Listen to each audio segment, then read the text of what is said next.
Morning, glory, America, bonjour, hi, Canada. From inside the Beltway on this Thursday morning, I'm Hugh Hewitt, live as Virginia hurdles towards an important vote in a nationally significant election. It would not be if Terry McAuliffe were doing what all of his Democratic buddies thought he would do, which is coast to a double-digit win in what is essentially a re-election, a second campaign for the old handler and maverick. Now, Terry McAuliffe likes me, so you can trust me, and you can trust Terry. Here's what Terry said about Hugh Hewitt a few years ago. And you should listen to the Hugh Hewitt Show every single day, the greatest radio show in the United States of America. So listen to me. Terry McAuliffe does not deserve your vote, Virginia. And 1-800-520-1234. We will take calls from Virginia about this upcoming election. Terry McAuliffe said yesterday at a rally that consisted of 24 people, a dozen of whom were media and 6 of whom were cameramen. He is really struggling. It's got no enthusiasm behind his campaign. It's like the Democrats have packed up and gone home already. Terry McAuliffe trotted out the line, which has offended so many Virginia parents. Cut number 17. Excuse me, cut number 15. I am sick of them talking about these issues of critical race theory. We do not teach critical race theory here in Virginia. It has never been taught. It is a racist dog whistle. It is pitting parents against parents, parents against teachers, and they're using our children as political pawns, and it has got to stop. You know, apparently they have no tacticians in the McAuliffe campaign. Apparently their pollsters are stupid and their messaging are stupid. And even if he were to pull this out somehow at the end by magic, we've got an army of poll watchers. There's a giant article in the Washington Post today about how Team Youngkin has trained an army of poll watchers to be everywhere in Virginia. And there are 800,000 early votes with a couple more days for early voting. But it's Terry McAuliffe saying, we don't teach CRT. When parents encounter CRT every day in some strong or diluted form, and more importantly, they encounter COVID shutdowns, COVID quarantines, students wearing masks when they shouldn't be wearing masks. They are encountering big government everywhere instead of local school boards listening to parents. And they are mad, and suburban moms are concerned, and Terry McAuliffe keeps calling them racist. It's not a way to win. By the way, we went back a little bit to 1021. Here's Terry McAuliffe comparing Republicans, apparently, in a conversation with Ed O'Keefe, apparently to MS-13. Cut 16. If you win, how are you going to work with those parents who have concerns about how things are being taught in schools across the Commonwealth? Let's be very clear here. This is all generated by Glenn Youngkin. This is what MS-13 the Republicans used on Governor Northam 4 years ago when he was running. They try to find a divisive tactic. Okay, so that makes a lot of sense to exactly nobody. We're talking about the Loudoun County parent whose daughter was raped by a boy wearing women's clothing in a bathroom, and then the school board covered it up. We're talking about CRT training, CRT half days, stress days for staff. We're talking about COVID quarantines that go on forever for students who need to be in school. We're talking about a teachers union that shut down most of Virginia schools all last year. We're talking about a Virginia State School Board that said we're not going to teach accelerated math classes before the 11th grade. We're talking about an education system in the grip of a bureaucracy and a union that parents are rebelling against. And Glenn Youngkin hears and will fix on day one. That's why Glenn Youngkin is getting votes from across the state, from all demographics, from all incomes, from all parts of the state, including Northern Virginia. Keep your eye on the Commonwealth of Virginia. Now I want to go, this is going to take a few segments. Merrick Garland went up there to the Senate yesterday to testify about his memo about parents being domestic terrorists when they go to school boards. Ted Cruz started off by just asking him some CRT questions. Cut number 6. Your son-in-law makes a very substantial sum of money from a company involved in the teaching of critical race theory. Did you seek and receive a decision from an ethics advisor at the Department of Justice before you carried out an action that would have a predictable financial benefit to your son-in-law?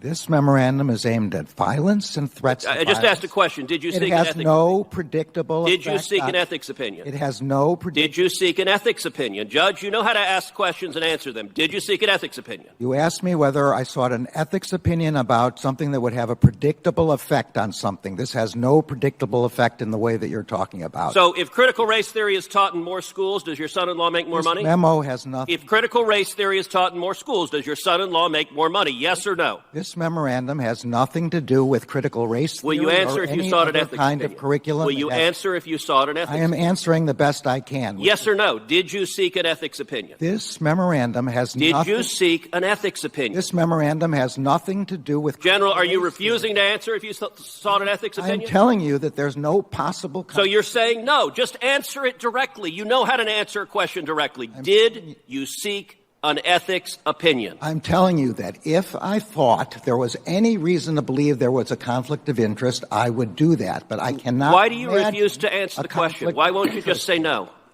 I'm sorry. You're not going to answer the question? I'm sorry. Ask the question again.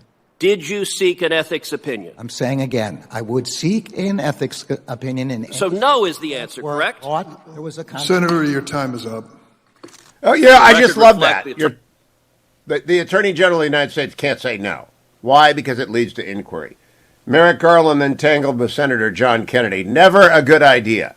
John Kennedy's funnier than you are, everybody. Cut number 7. And in fact, most of the incidents in the letter did not involve threats of violence, did they? I think that's correct. Most of them did not. Yeah. And yet you sent this letter calling parents terrorists. Cut number 8, Merrick Garland with Senator Kennedy. And one of the suggestions made by your U.S. attorney is parents can be prosecuted for repeated telephone calls.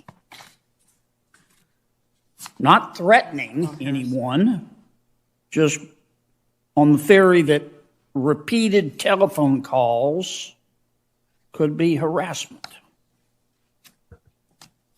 Really?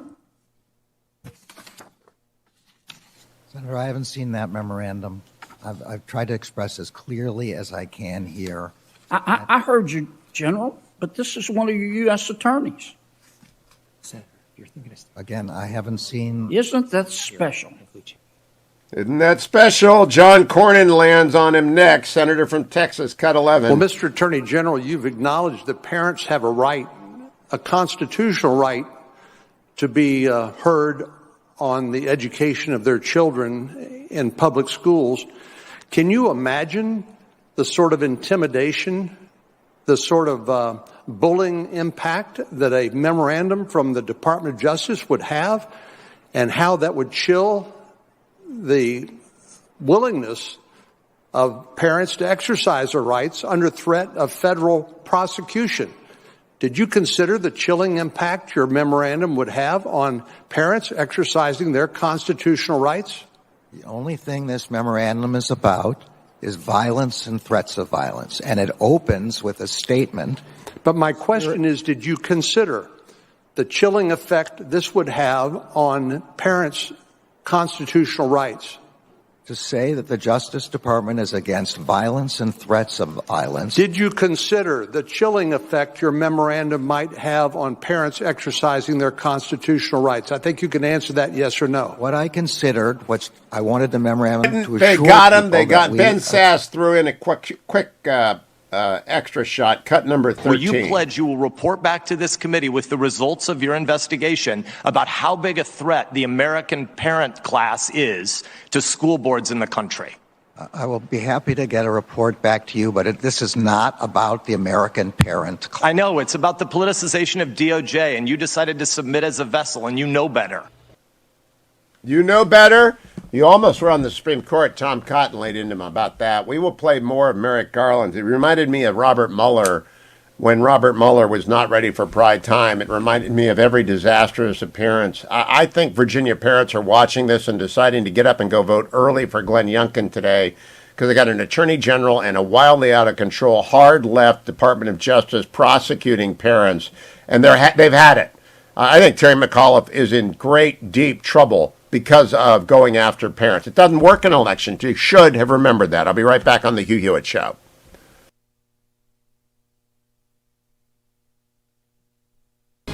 This is Carol Platt-Liebau for townhall.com. 30 years have passed since Justice Clarence Thomas was confirmed to the U.S. Supreme Court. His tenure there has been consequential indeed. He's the court's foremost proponent of natural law, an understanding that our individual rights are transcendent and come from God. This understanding undergirds his approach to the Declaration of Independence and the Constitution, powerfully informing the justice's unyielding commitment to limited government and equal justice before the law. Over the last 5 years, Justice Thomas has authored more opinions than any of his colleagues on the Supreme Court. His influence only continues to grow, and he's beloved by the scores of people who know him. He knows the names of the children of the marshals who guard the courthouse. He's mentored generations of clerks, treating them like family, and his distinctive, hearty laugh rings out within his judicial chambers. May God bless this great, good, and brilliant man, and may he serve on the court many years longer. Trending now on the Dennis Prager Show. Not translate into the ability to spread it. And that's an inference. What we know about the empirical studies looking at infected children versus infected adults and spread within their families, within their home dwelling units, is that children are very, very infrequently the cause of spread to other family members. It's almost always the adults spread to children, not the other way around. So we know from empirical studies that children don't spread the infection, and that being the case, there's little rationale for putting, masking children where we don't know that the mask has appreciable benefit, on top of the fact that the children don't really spread the infection very much. Keep up with what's trending. Subscribe on YouTube and at rumble.com. Trending now on the Larry Elder Show. And by the way, have you contracted the coronavirus? Have you had it? I have. I had it about a year ago. Well, did you make the argument that the immunity is stronger than the vaccine? Not in my religious exemptions interview, I did not. Mm-hmm. Yeah, but that argument's essentially removed. It's not on the table. We right. tried to negotiate that at the beginning with our association, and it just was an argument the city was having because they were saying we're tied to the mandate, and the mandate doesn't allow for that. Amazing. I played the other day an undercover video by an organization called Project Veritas, and they recorded 3 scientists with Pfizer, all admitting that contracting the coronavirus and surviving it gives you stronger immunity than the vaccine. All admitting it. And a couple of them admitted that they can't say it publicly. They signed non-disclosure agreements. And if they ever said anything about this, they'd be in real deep trouble. Keep up with what's trending. Subscribe on YouTube and at rumble.com. Streaming on Salem Now.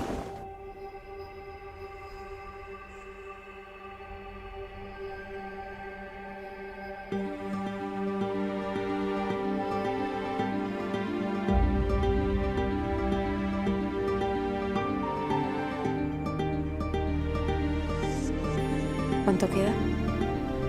No queda nada. Que lo siento mucho. That's the only time you can come to Christ, when the Spirit of God calls you to the cross. Don't you hesitate. Have you ever thought of going to seminary? Madre, Padre, ¿quién está listo para ser transformado por el poder de su palabra?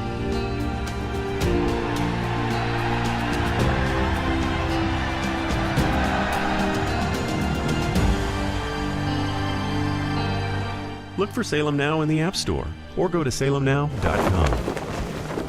Trending now on the Mike Gallagher Show. Ilhan Omar is back at it again. You know, she's been kind of quiet lately. She told her constituents Saturday at a town hall meeting that the rise in gun violence in Minneapolis and the increase in carjackings is due to the police. They have chosen, she said, not to fulfill their oath of office and provide the public safety they owe to the citizens. Now, this is rich coming from her. She goes from wanting to defund the police to blaming the police for not being responsive enough as people are getting murdered. And keep up with what's trending. Subscribe on YouTube and at rumble.com.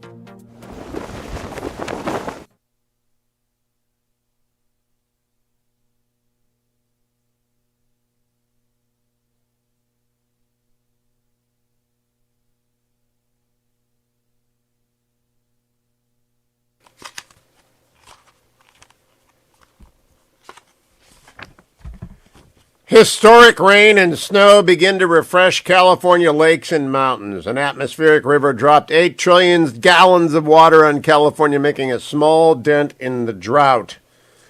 A car across a flooded passage parking lot in Oroville, California. It's snowing at Big Bear. It's all over the place. And that's great. We love it. We just love it. I'm glad that I'm not there, but I'm glad you guys have some water. Dwayne was beginning to limit the number of times people could go to the restroom because he likes the authority, sort of like Merrick Garland. And we're glad that that's over. Time for a market report brought to you by Birch Gold.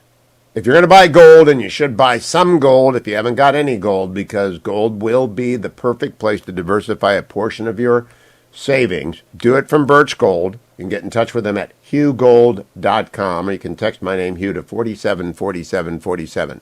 Gold is at $17.99 an ounce this morning, and it's been hanging around there for a little bit, I think, waiting for more inflation news. And as inflation news comes, and as the Feds has to raise interest rates, people are going to go out and get gold. And if you don't have any money to buy gold, you can always roll over a portion of your IRA or 401k into gold. You want to make a good return in the next year, I think that's probably a good idea. I'm neither a prophet nor the son of a prophet, but I buy gold and put it in my safety deposit box and forget that it's there. Some people roll over a portion of their IRA into a depository operated by Birch Gold. You'll get the free information kit. You can figure it out. Yesterday, all the markets were down a little bit as they were disappointed by some earnings reports. Not very disappointed. This morning overseas, England and Germany are down a little bit, and France is up a little bit. Japan down 1%, China down 1.25%. Hard to figure out. The 10-year Treasury is at 1.529, so it fell a lot yesterday, almost 0.1%. And gold remains right at 1,800. That's a buy signal for some of you out there.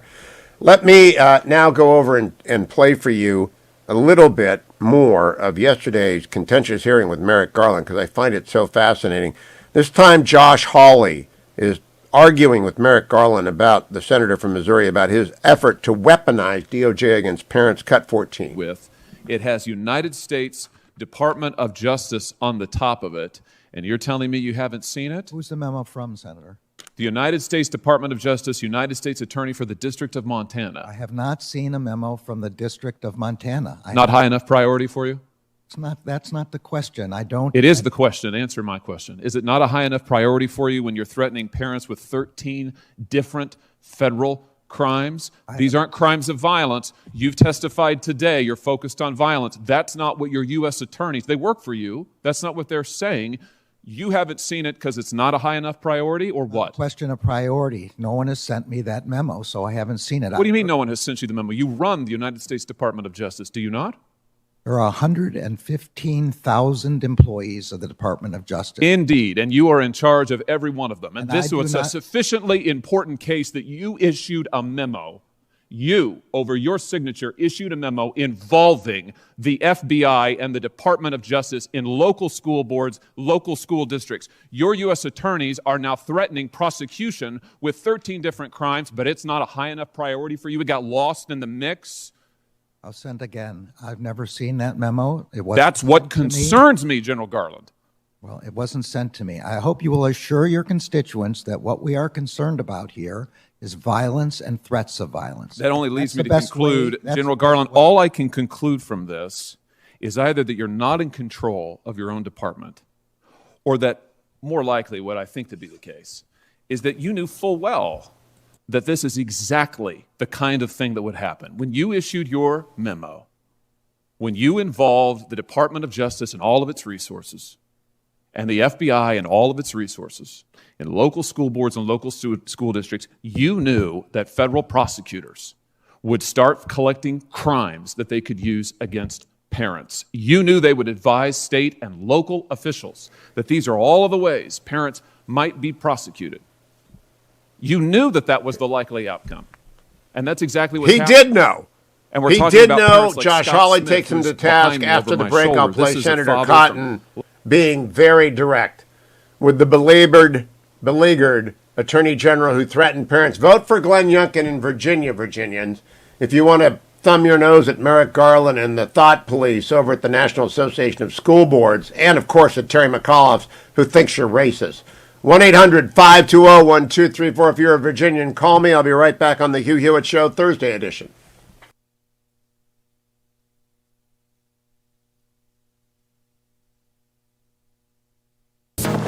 Trending now on America First with Sebastian Gorka. Facebook did two things basically in the 2020 election, one of which we've known about for a while. They basically censored information that was negative about Hunter Biden and Joe Biden. They promoted information that was negative about Donald Trump. And I really believe that swung the election in a really important way. But I think more profoundly, I think that Zuckerberg, what we're learning is that he put $420 million to buy up local boards of elections. He did it in an extremely partisan way.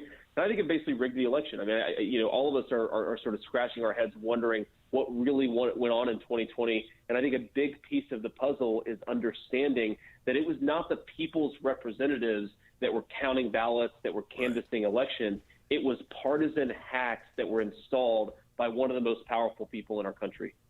So, have we seen enough of a response to that, a requisite pushback in the last 10 months? Are we going to see it just happen next year? Will it be $1 billion, JD? You know, I don't think there will be $1 billion, but look, this is where humans have the ability to push back against this stuff, right? You know, we need to be men of action in this moment, and Americans need to say, look, no more of this. We need to actually ban Zuckerberg money coming in and buying up Democratic votes in our elections, or we're never going to have a free and fair election in this country ever again. People are woken up to it, so I think there's going to be a little bit more hesitancy from people like Zuckerberg to go in and buy the election. But when they try to do it, and they will, Seb, we need to be ready to push back. We need to be filing lawsuits. We need to be, getting up and protesting. We need to be aware of what's going on. And I think I'm optimistic because we are at least aware of what happened now. Keep up with what's trending. Subscribe today at rumble.com.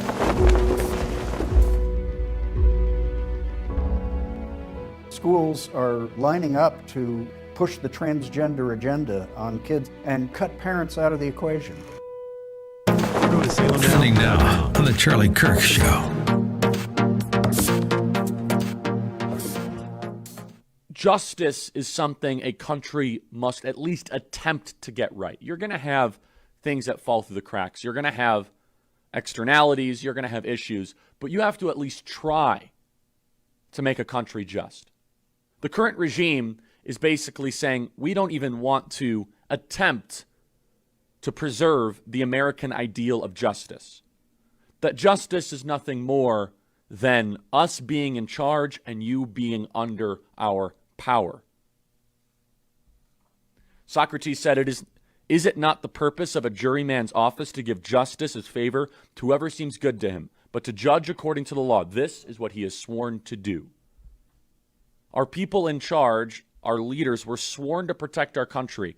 1.7 million people just waltz right into the country. They get to have anchor babies.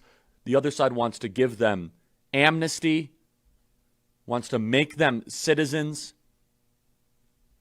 This is not sustainable. We know it's not sustainable. And the ruling class in both parties, by the way, the Republican Party and the Democrat Party, they want this for votes. They want this for government dependency. They want this for cheap labor. Now, I'm pleased to see that Texas is now stepping up and saying we're not going to put up with this. Texas needs to defy federal authority, arrest every single person that comes from this caravan. They need to be welcoming this caravan, not with benefits and signs, but with handcuffs and chartered flights back to right where they came from. Immediately. No questions asked. Don't put them in front of a judge. Put them on a plane and get them back. They broke the law. That would be justice. A 7-year-old would say, yeah, they deserve to go back because they broke our laws. Keep up with what's trending. Subscribe on YouTube and at rumble.com. Trending now on the Eric Metaxas Show.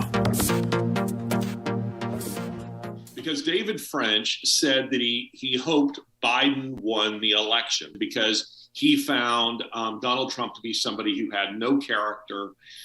He believed that Donald Trump was somebody who he just simply could not abide the thought of Donald Trump winning, and he preferred a person like Joe Biden. Now, to me, this is absolutely astonishing that anyone who would even make the pretense of being a conservative, much less a principled Christian conservative, I find it very troubling.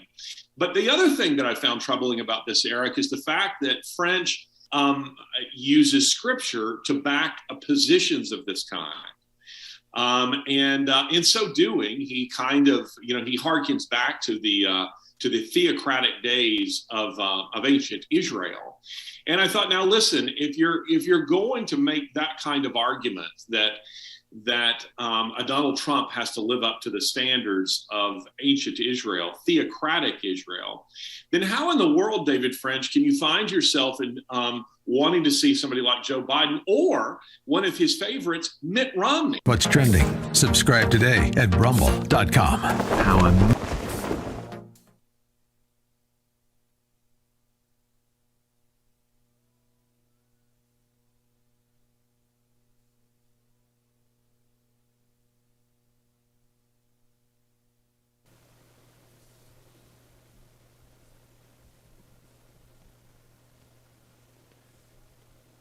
Welcome back, America. I don't know if the sun has come up yet in your neck of the woods. It comes up a little bit later in Virginia. I know Glenn Youngkin's already out there on the campaign trail. That man is the Energizer Bunny of campaign candidates. He is on the road.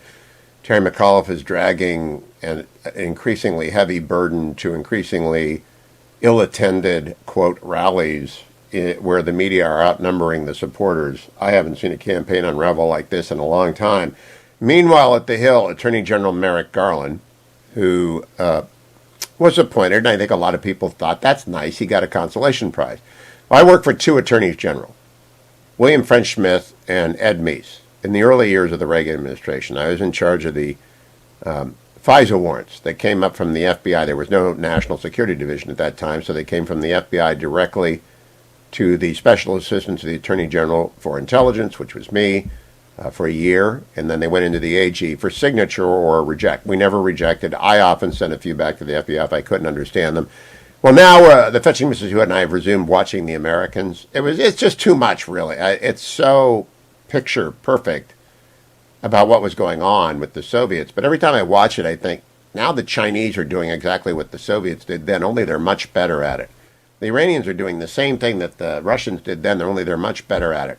And the Russians are doing what the Soviets did back then, only they're much better at it. I don't know that we're at all prepared. We have any way of knowing. So we're watching The Americans because we broke it off a couple of years ago after 3 seasons and said, this is just too intense, because that's what I did for a while. Not in an agent kind of way. I just reading the papers, marking them up, saying this has got to go to FISA. They've got to go to the Foreign Intelligence Surveillance Court. It's got to be right. Well, Merrick Garland is now the Attorney General who's deciding when to sign off on a warrant for the Foreign Intelligence Surveillance Act to go to the Foreign Intelligence Surveillance Court. He's got to sign every one of them. He does not look to me to be particularly up to the job. And yesterday, Tom Cotton lit into him. Cut number 10. Judge, we've all read your memorandum. We've also heard you dissemble about your memorandum. I have, and the record now shows, one of your U.S. attorneys sending out a letter about federal prosecution investigation and list in detail the federal statutes for which you could be prosecuted. Judge, you've talked a lot about intimidation and harassment. Have you issued a memorandum like your October 4th memorandum about the Black Lives Matter riots from last summer? You're talking about the summer of 2020? In the summer of 2020, there were a lot of crimes committed. People haven't been charged. There were a lot for of crimes yet. prosecutions, and they were under the previous administration. Okay, Judge, what about this? It is no doubt, even though parents at school boards aren't within federal jurisdiction, there's no doubt that federal officials are. You keep saying senators. Have you started an investigation into the harassment of Senator Kyrsten Sinema in a bathroom because she won't go along with the Democratic Party's big tax and spend agenda? That is a sitting United States senator being harassed in a bathroom.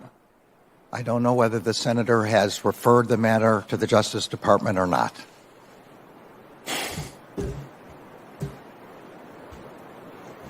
You've cited as the basis for that directive the National School Board Association's letter of September 29th. Was that directive being prepared before September 29th, before the School Board Association letter was issued?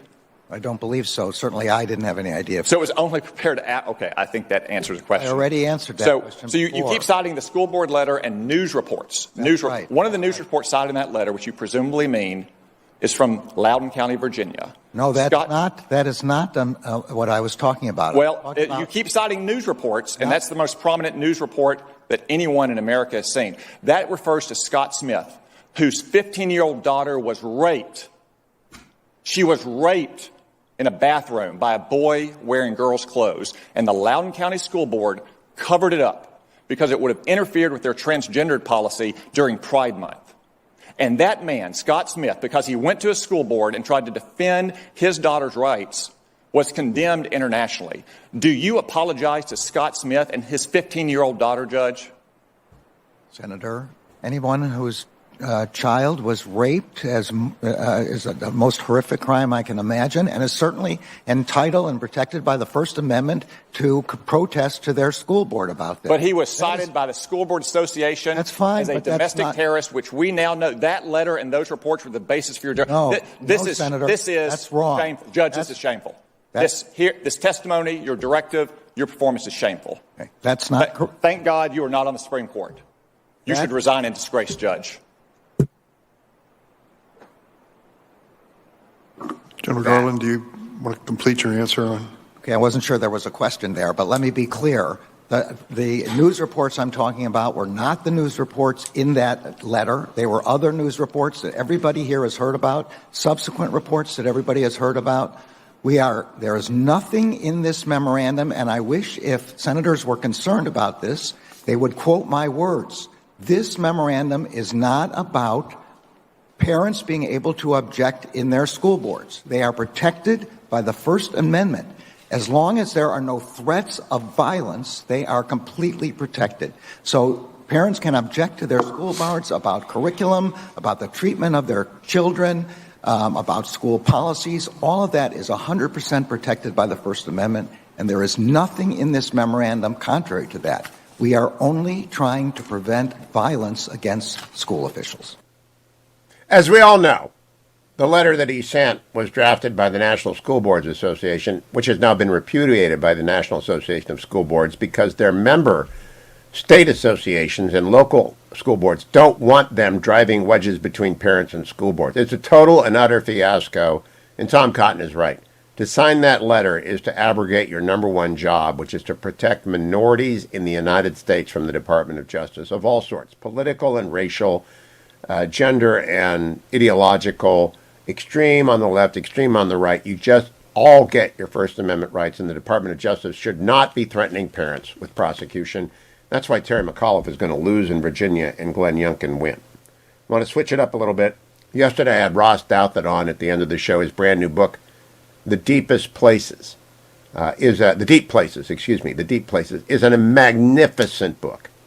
And it will be my podcast today. It will go 30 minutes. I just want to grab 4.5 minutes of it where he's talking about, and I'm talking to him about his father and his family. He had Lyme disease for 6 years. He still has it, but he's back on his feet. A devastating disease. It's a memoir of Lyme disease. It scares the heck out of me. It's harrowing, and it's especially a cautionary tale for youngsters who are out there living the best life, not realizing what could come up upon them. Cut number 22. I'm very grateful for your discussion of your prayer life, your confession, your experience with Marian devotion, your experience with saint devotion. I'm one of those people that you'll see in a Catholic cemetery next week for the 7 days where you can get a plenary indulgence for the departed that the church opens up if you've gone to confession and received the sacrament. And people think I'm nuts because I'm just a believing Catholic. But this is a very Catholic book. Has anyone else told you that yet? Not. I mean, people have stressed there's obviously a sort of a strong spiritual side, but it comes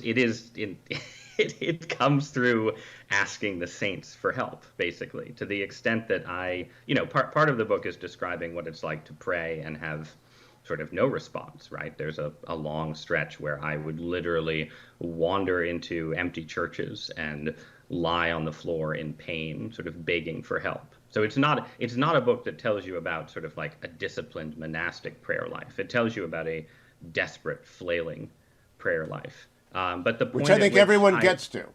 Yeah, no, I mean, this is the, what's the fear of the Lord is the beginning of wisdom. And you sort of learn in suffering, you learn that beginning. You learn, you learn what God can deliver you to. And then, you get sort of moments and signs along the way that are not necessarily the great healing cure. I didn't go to Lourdes and get cured or anything like that.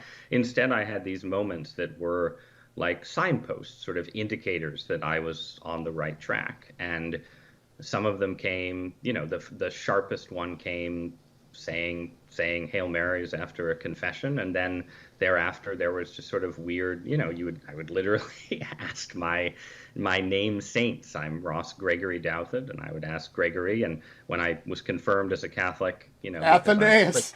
Athanasius, because I was a pretentious 17-year-old.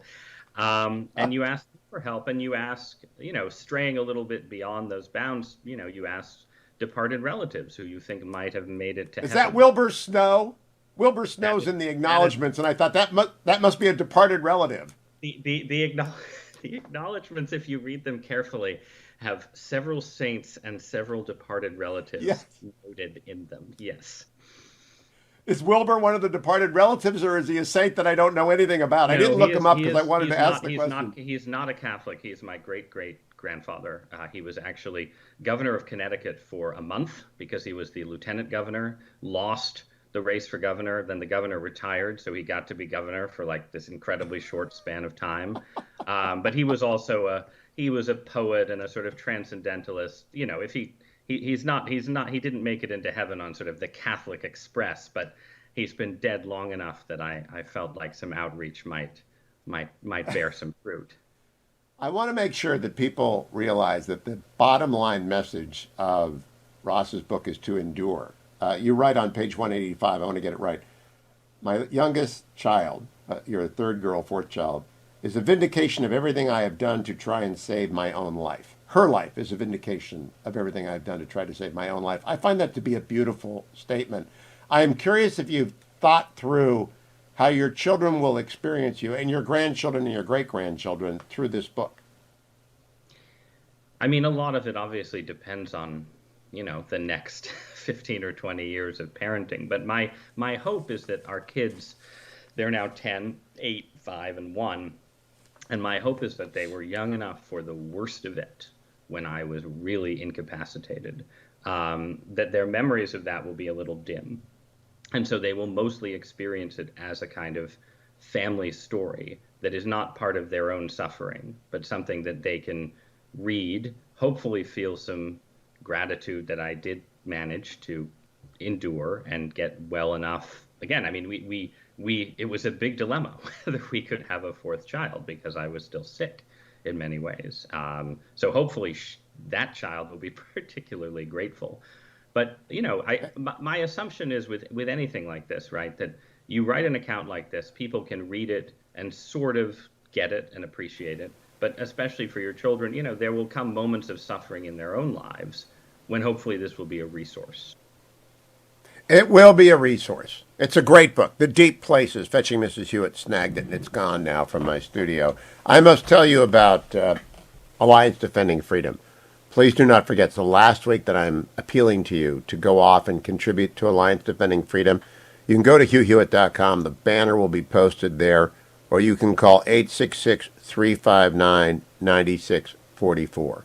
866-359-9644. We need your help. They defend everyone for free. We need your help. I need ReliefFactor.com. It's that time of the day when I always pick my ReliefFactor.com.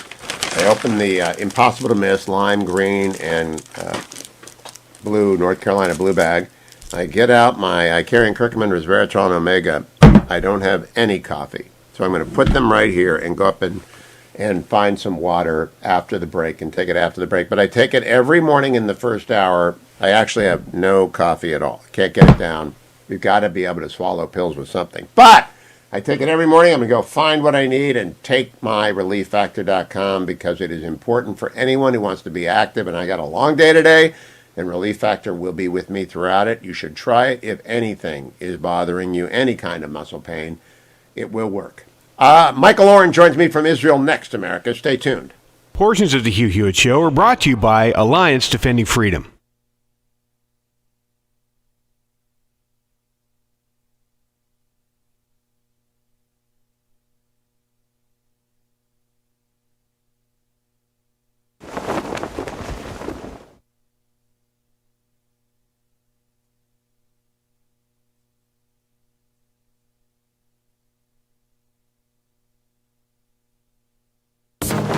Trending now on America First with Sebastian Gorka.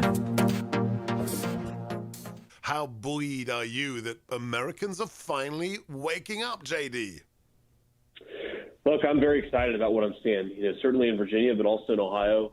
It feels like there's a real grassroots movement brewing on the conservative movement right now. And it's, just like in times past, it's not just the politicos, it's not just the establishment folks. Sometimes not even people who are that political, but they're just very fired up about what their kids are teaching.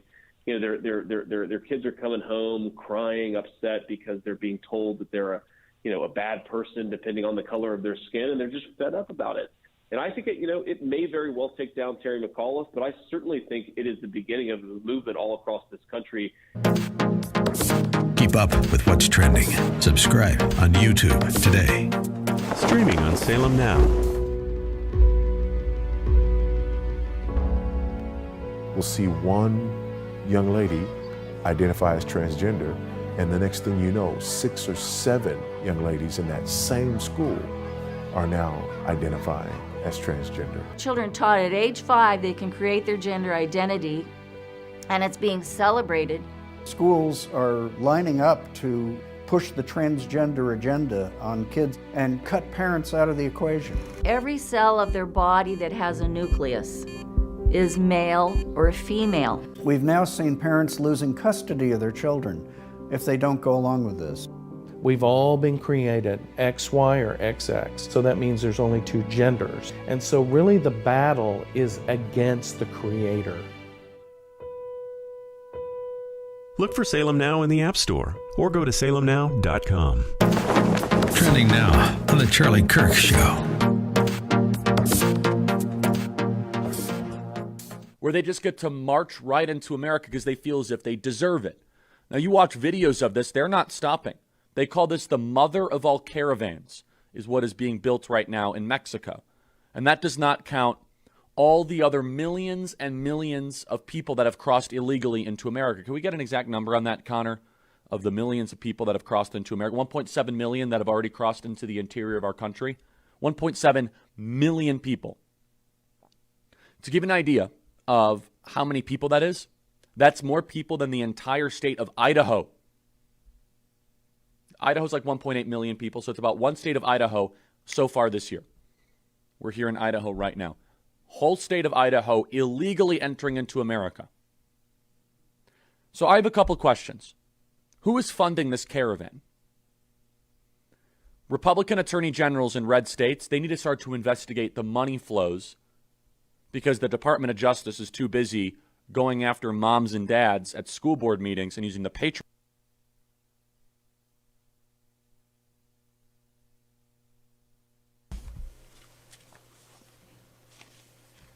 Welcome back, America. Standing by for Michael Oren from Israel. I'm Hugh Hewitt inside the ReliefFactor.com studio live in the Beltway on this Thursday. I have an opinion piece over at thewashingtonpost.com. The path ahead for the GOP runs through the Ohio Senate race. Next hour, I'm going to have Mike Gibbons, one of the 6 Republicans seeking the Ohio Senate nomination. Other news of the day, the FDA panel has backed the Pfizer COVID-19 vaccine for 5 to 11-year-olds. A California In-N-Out has been shuttered because they didn't check vaccination status at the door. I believe they will have a great case because the state may not impress private citizens into their police functions. I think they will have a great case. The Democrats' proposed billionaire tax has collapsed after resistance from moderates. The Democrats have dropped paid leave from the $1.75 trillion. Hunting for money, Democrats rush to rewrite the tax code, says the New York Times this morning. In CNN, White House prepares to roll out climate action to help meet Biden's goals with or without Congress.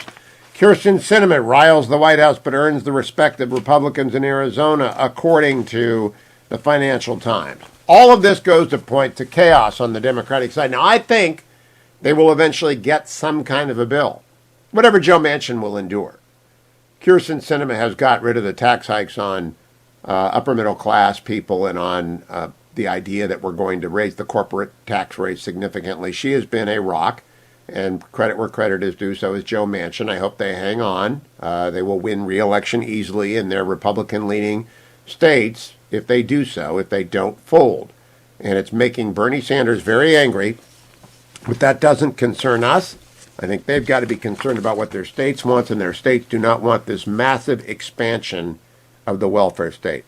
I want to go back to Tom Cotton dealing with Attorney General Merrick Garland yesterday. Cut number 9, my last Cotton cut. All right. Judge, you've repeatedly dissembled this morning about that directive. For instance, about the National Security Division. Chuck Grassley asked you a very simple question, why you would sic the National Security Division of the Department of Justice on parents. John Cornyn asked you the same thing. You said it wasn't in your October 4th memorandum, it was in another office's memorandum. It wasn't another office's memorandum, Judge. It was in a press release from your office, right here in front of me, October 4th, 2021, for immediate release. You're going to create a task force that includes the National Security Division. What on earth does the National Security Division have to do with parents who are expressing disagreements at school boards? Nothing in this memorandum or any memorandum is about parents expressing disagreements with their school boards. The memorandum makes clear that parents are entitled and protected by the First Amendment to have vigorous debates. We don't, the Justice Department is not interested in that question at all. It is okay, so even in that case, what is the National Security Division, Judge? These are the people that are supposed to be chasing jihadists and Chinese spies. What does the National Security Division have to do with parents at school boards? This is not, again, about parents at school boards. This is about threats of violence. Okay, let me turn to that, because you've said that phrase repeatedly throughout the morning. Threats or violence and threats of violence. Violence and threats of violence. Yeah. We've heard it a dozen times this morning. As Senator Lee pointed out, the very first line in your October 4th memorandum refers to harassment and intimidation. Why do you continue to dissemble in front of this committee that you are only talking about violence and threats of violence when your memo says harassment and intimidation? Senator, I said in my testimony that it involved other kinds of criminal conduct, and I explained to Senator Lee that the statutory definitions of those terms and the constitutional definitions of those terms involve threats of violence. Okay, let's look at one of those statutes you cited, Section 223. Yeah. That statute covers the use of not just telephones but telecommunications devices to annoy someone. So are you going to sic your U.S. attorneys and the FBI on a parents group if they post on Facebook something that annoys a school board member, Judge? The answer to that is no, and the provision that I was particularly drawing to his attention was 2261A, which was to engage in... I wasn't talking about 2261A. I know you mentioned that. You also mentioned 223. That's what I mentioned. Yeah, but the only Judge, you also told Senator Klobuchar that this memorandum was about meetings and coordination. Yeah. Meetings and coordination. Yeah. Well, I have in my hand right here that I'll submit to the record a letter from one of your U.S. attorneys to all of the county attorneys, to the attorney general, to all sheriffs, to the school board association of his state, in which he talks about federal investigation and prosecution. It's not about meetings, it's not about coordination, it's about federal investigation and prosecution. Did you direct your U.S. attorneys to issue such a letter? I did not. I have not seen that letter. It's got 3 pages. It's got 3 pages of spreadsheet about all the federal crimes that a parent could be charged with, to include the ones you cited. Did Maine Justice make this spreadsheet, Judge? I don't have any idea. My memorandum speaks specifically about setting up meetings, and I'll just read it again, convene meetings. Don't read it again, General. Everybody knows that the National Association of School Boards staffers in D.C. put that letter in front of you and you signed it. It was intended to intimidate parents with the threat of prosecution. It compared them to domestic terrorists. It unleashed the National Security Division, who ought to be chasing Chinese communists and Iranian spies and assassins. and you turn them loose on parents. That's why Glenn Youngkin's going to win. Glenn Youngkin's going to win because of people like Merrick Garland and the National Association of School Boards. We've had it with the overclass. I'll be right back, America. Stay tuned.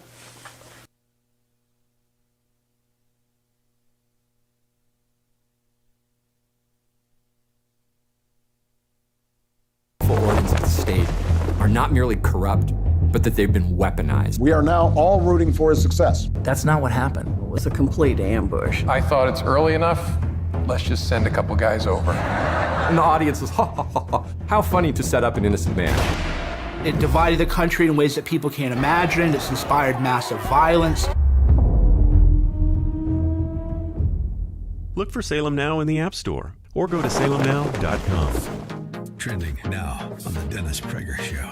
Used social media, and they said that they would do whatever it took to make sure that he wasn't able to communicate directly with the people in an unfiltered fashion. And so they said about everything from deplatforming effective conservative voices, censoring the president and other people, creating algorithmic chaos where if you search for information, it would devalue information from right-leaning sources and elevate those on the left. Massive amounts of deplatforming and marginalizing of conservative voices to the tune of, this actually probably had more effect than anything, including propaganda media's malfeasance in the election. But it's they exerted massive control, and to think that it still came within 43,000 votes in 3 states, even after all they did, it tells you just how much they did, I think. So I'm putting you on the spot here. The former president, President Trump's continued statement that the election was, quote, stolen. A, is it a word you would use? B, do you think he should use it? I don't try to give him advice, but no. I love the word rigged, which is why I named the book Rigged. Before votes even happened, everything was designed to orchestrate a particular outcome, whether that was fake news or censorship, tech control of everything, changing election laws, funding of elections. I think sometimes people just get a little bit too much into the semantics, like call it what you want. We just need to know what happened and whether it should be allowed to happen. But I really like the word rigged. This is why I named the book that. Yes, it makes sense. Keep up with what's trending. Subscribe on YouTube and at rumble.com. Trending now on the Larry Elder Show. The Union for the referees, however, has voted in favor of a vaccine mandate, but the players have not. And Kyrie Irving is refusing to get vaccinated. New York City is one of, I think, 2 cities that is requiring proof of having been vaccinated in order to play. Here's what he said again. I know I can use my platform to spread positivity and spread light on the things that matter to me, and I just care about our world a lot. And if I'm going to be demonized for that, at least let me go out on my own accord. First things first, this isn't about me, and it's not about me dispelling, what's being said about me particularly or for anybody. It's just saying, I'm standing with all those that, believe in what's right and are doing what's right for themselves. Everybody has a personal choice with their lives. Everybody has a right to feel a certain type of way. Everybody's entitled to their own opinions. Everybody's entitled to do what they feel is best for themselves, and putting me as a hero or painting me as a villain, sort of say, or going against the vaccine mandates, like that wasn't my intent at all. And to be sitting in this seat here and seeing, the way that this is dividing our world up, being vaccinated or being unvaccinated, it's just sad to see. It's creating a lot of division, a lot of confusion, a lot of people saying things that are untrue. We're not giving space for each other to speak. You got doctors out here working hard, physicians out here working hard, and everybody's trying to do what's best for them and their families, which I respect. And I'm always going to put that first. Keep up with what's trending. Subscribe on YouTube and at rumble.com. His most amazing discoveries thought to be written in a lost journal. Now, in the right hands, it could revolutionize the 21st century, but in the wrong hands, kill him.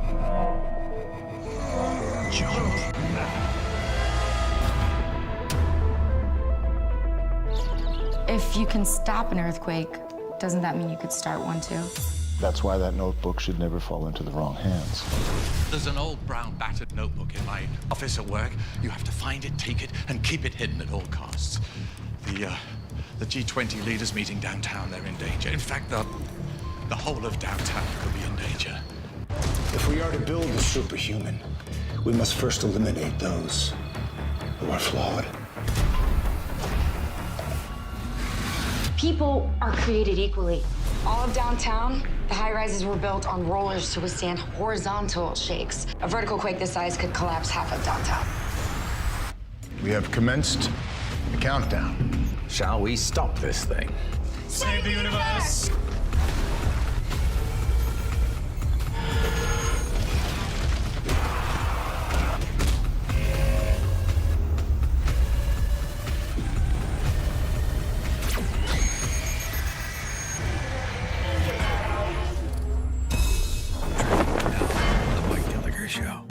Do you realize that Terry McAuliffe is still going around saying that Stacy Abrams had the election in Georgia stolen from her? I thought you weren't allowed to question the outcome of the election. And he's running down the democracy, saying that our elections are not fair. The next day. She would be the governor of Georgia today had the governor of Georgia not disenfranchised 1.4 million Georgia voters before the election. That's what happened to Stacy Abrams. They took the votes away. Uh-oh. Hey, YouTube, you better ban me, because I just played a clip of Democrat Terry McAuliffe claiming that Stacy Abrams had the election stolen from her. That's election misinformation. If Virginia elects Terry McAuliffe next week, you'll deserve every bit of the misery you're going to get. Keep up with what's trending. Subscribe on YouTube and at rumble.com. Trending now on America First with Sebastian Gorka.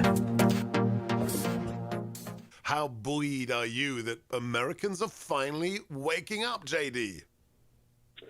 Look, I'm very excited about what I'm seeing. Certainly in Virginia, but also in Ohio. It feels like there's a real grassroots movement brewing on the conservative movement right now.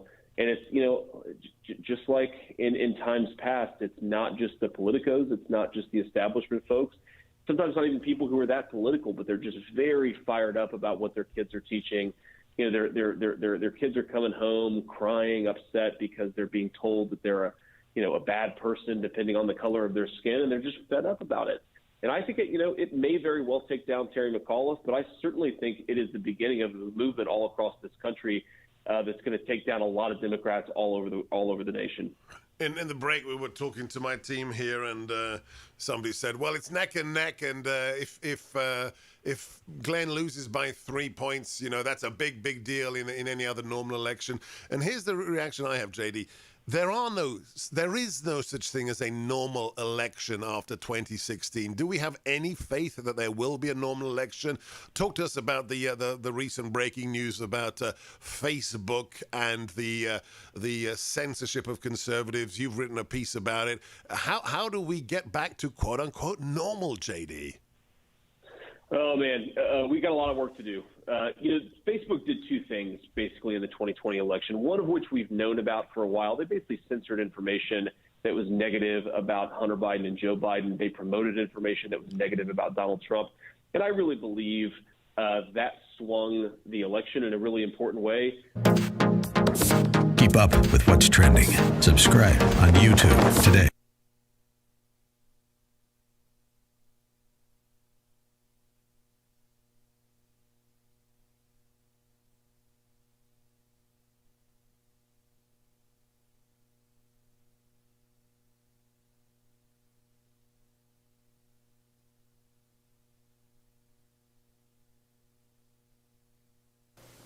Morning glory, America. Bonjour, hi, Canada. Hugh Hewitt inside the Beltway live on this Thursday, joined by Florida Senator Rick Scott. Good morning, Senator Scott. How are you?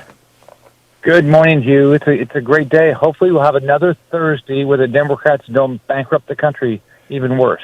Every day it seems like it falls apart a little bit. I imagine they've got duct tape and they're going to put something together though, right?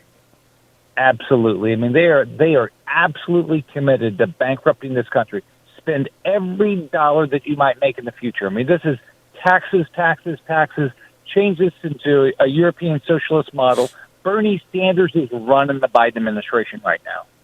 You know, Senator Scott, on the side, I want to talk to you about the Senate races, including the Ohio Senate debate I moderated on Sunday night. But we have seen a bill now targeting a few dozen individuals. That's a bill of attainder. It's specifically prohibited by the Constitution. No. Has anyone looked around and said, we are barred by the Constitution from targeting individuals? Yeah, but absolutely, but it doesn't stop the Democrats. I mean, they are absolutely committed to whatever tax they can pass. They don't care whether it's constitutional or not. They want your money. They want everybody's money. They think they can spend your money better than you can. They think they can tell you how to lead your life better than you can. They don't believe in your individual decisions right now. They believe this is communist China. They want to take our money, tell us how to lead our lives. That's all the Democrats want to do. They're all socialists right now. Senator Rick Scott is my guest. He's the chair of the National Republican Senatorial Committee, NRSC. I want to get the right Senate. And Senator Scott is indefatigable in recruiting people. So I always ask him, first question, have you got Governor Sununu to commit yet up in New Hampshire to run? You know, I don't know if Chris is going to run. Do I think he will? Yeah, I think he will. But we're getting so many good people all around this country running, and Maggie Hassan is going to lose whoever the Republican is. There's a poll up there. Her fave's 33%. Her unfave's 51%. She only won by 1,000 votes 4 years ago, so we're going to win up there. Well, I think she's going to get completely shattered by whatever tax and spend bill they pass. That she's got to be the one person in the room that's saying no, but I can't say it publicly. Now, she's already running ads trying to build up her face. She's in such bad shape. So I was Go ahead, Hugh. Did you know that the first ad that Chuck Schumer put up against a Republican was so untrue that we were able to get it taken down? That's hard to do. Yeah, it is. He has to lie to come up with something to attack us. Well, let me go down to Georgia and then up to Ohio. I did an event with Herschel Walker and AM 920, The Answer, in Georgia 2 weeks ago. Last Sunday, I was in Ohio with all 6 serious Republican candidates on the stage at Genoa Church and 1,500 people in attendance, and they had a great civil, substantive debate. How do you feel about Georgia and Ohio as you survey the landscape, Senator Scott? Well, first off, they're Republican states. All right, that's number one. Number two is we have very good candidates. Herschel Walker's running a good race. We've got Gary Black, the ag commissioner down in Georgia. We've got Latham Sadler, and we've got businessman veteran Kelvin King down in Georgia. Right now, everybody would say Herschel's going to win. He's running a good race. In Ohio, I think it's wide open. I think we've got a lot of great candidates running there, and the Democrats up there have they have a contested primary, which is great, and they're going to go way far to the left, which is where they are. So we're going to win Ohio. We're going to win in Georgia. Now, talk to me, and by the way, the whole debate is online if people want to see the Ohio Senate debate, and I have a new column in the Washington Post this morning about the Ohio Senate debate and the Ohio Senate race. Talk to me a little bit about Pennsylvania, because if there's one place where I'm not certain that we've shook out a field full of great candidates, it's PA. Well, we've got the businessman Jeff Bartos, Kathy Barnett, Army veteran Sean Parnell, and we've got Ambassador to Denmark Carla Sands. We've got good people running, and on their side, they've got Fetterman, Lieutenant Governor Fetterman, who describes himself as a Democrat socialist. Connor Land. I mean, they're going to have a far left candidate that comes out of theirs. I think we're in great shape there. There's always more people talking about getting to these states, but we have good people across the country running. Now, I also like Adam Laxalt in Nevada. I've known the former Attorney General for a long time. I'm supporting him. I think he's going to be a great nominee. How do you feel about Nevada in an off year with President Biden sinking slowly under the popularity disapproval rating he's got? Well, this Cortez Masto, the Democrat, is Chuck Schumer. She votes 100% with Chuck Schumer. She only won by 2 percentage points 4 years ago. If you look at now generic ballots, Republicans are beating Democrats around the country. So we've got Attorney General Adam Laxalt in the race. He's running a good race. Captain Sam Brown's in the race. It looks like he's going to run a good race. And businesswoman Sherelle Mendenhall is running. So right now you'd say that Adam Laxalt's got the lead. But I think Sam Brown's going to be very aggressive. And I think we're going to end up with a great candidate out of the primary. And we're going to win against Cortez Masto because all you have to do is explain. that she is Chuck Schumer. That's who she is. If you vote for her, it's not an independent vote. It's whatever Chuck Schumer says. Cortez Masto says, yes, sir, and she does it. I am very impressed by Eric Schmidt in Missouri. I am also very impressed by a couple of people in Arizona, and I'm going to go down and probably moderate a Senate debate down there. And then there's one of the states, North Carolina. I have no idea what's going on in North Carolina, Senator Scott. What's going on there? We got three candidates in on our side, and they're going to go far left. They've got a primary on the Democrat side. So we've got Pat McCrory in. He just put out a poll showing he's continuing to have a sizable lead. But we've got Mark Walker in, Ted Budd's in. Ted Budd was backed by Trump. So we're going to have a good contested primary, and I don't know who's going to win, but we're going to win in North Carolina. They've got a contested primary, and they're going to go far to the left. It's going to be. I mean, this is not where the country is, and that's clearly not where North Carolina is. North Carolina is a state that we should win, and we will win. Now, the NRSC is primarily a fundraising vehicle and a messaging vehicle. You're very good on the messaging. How is the fundraising going, Senator Rick Scott? We're doing really well. The first 9 months we raised nearly $80 million. We've outraised the Democrats all this year. We have way more money in the bank, and we're investing online and picking up. We've already added over 100,000 new online donors through text and email. Whether you like those or not, they do work. Just in September, $5 million online, more than half of our money, over 160,000 individual donations. If you want to donate, it's nrsc.org. And we're doing really well in that. We're focused on getting our message out. We're doing national polling. We just did a suburban poll in the battleground states, and it shows we are winning the suburban vote. We're going to win.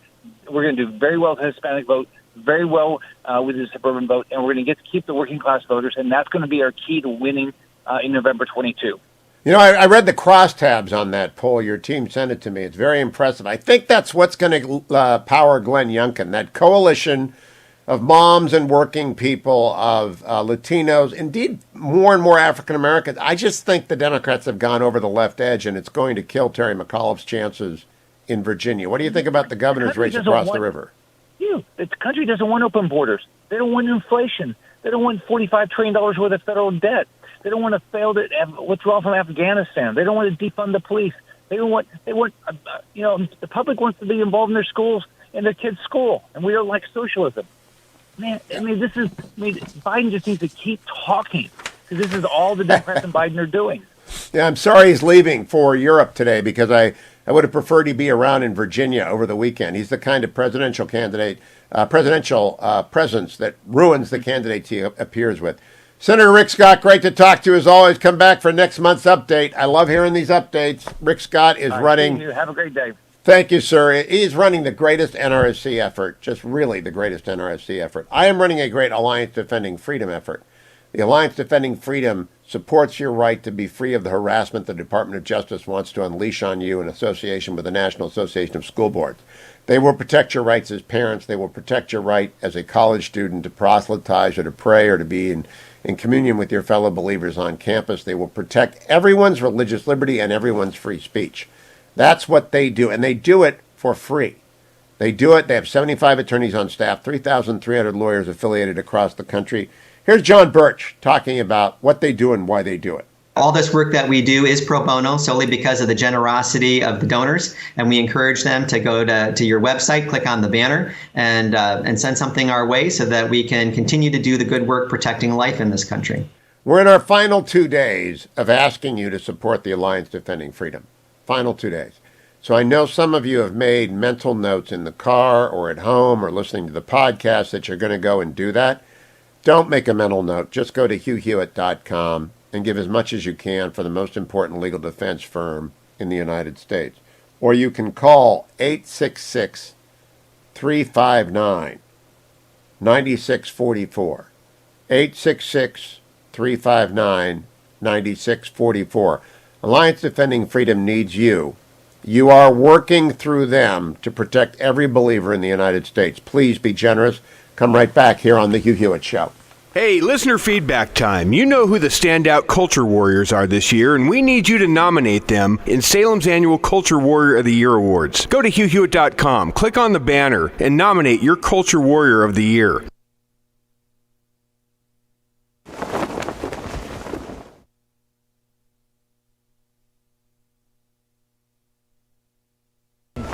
his most amazing discoveries, thought to be written in a lost journal. Now, in the right hands, it could revolutionize the 21st century, but in the wrong hands,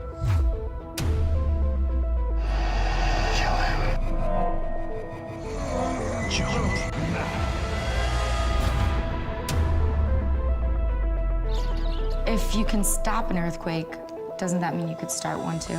that's why that notebook should never fall into the wrong hands. There's an old brown battered notebook in my office at work. You have to find it, take it, and keep it hidden at all costs. The G20 leaders meeting downtown, they're in danger. In fact, the whole of Douthat could be in danger. If we are to build a superhuman, we must first eliminate those who are flawed. People are created equally. All of downtown, the high-rises were built on rollers to withstand horizontal shakes. A vertical quake this size could collapse half of downtown. We have commenced the countdown. Shall we stop this thing? Save the universe!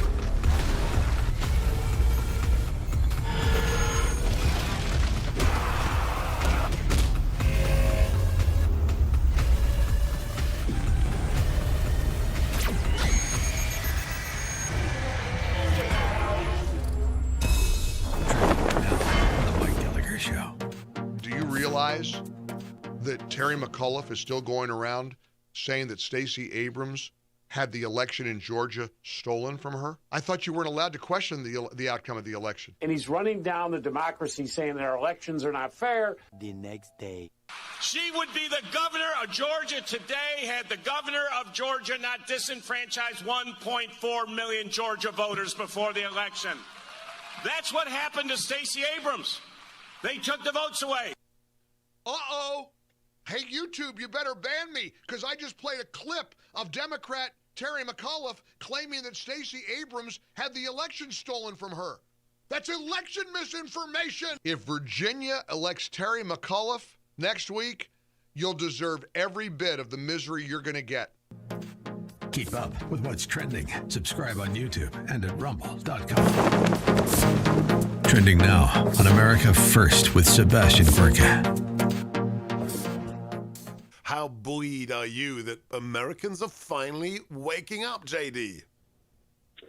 Look, I'm very excited about what I'm seeing. Certainly in Virginia, but also in Ohio.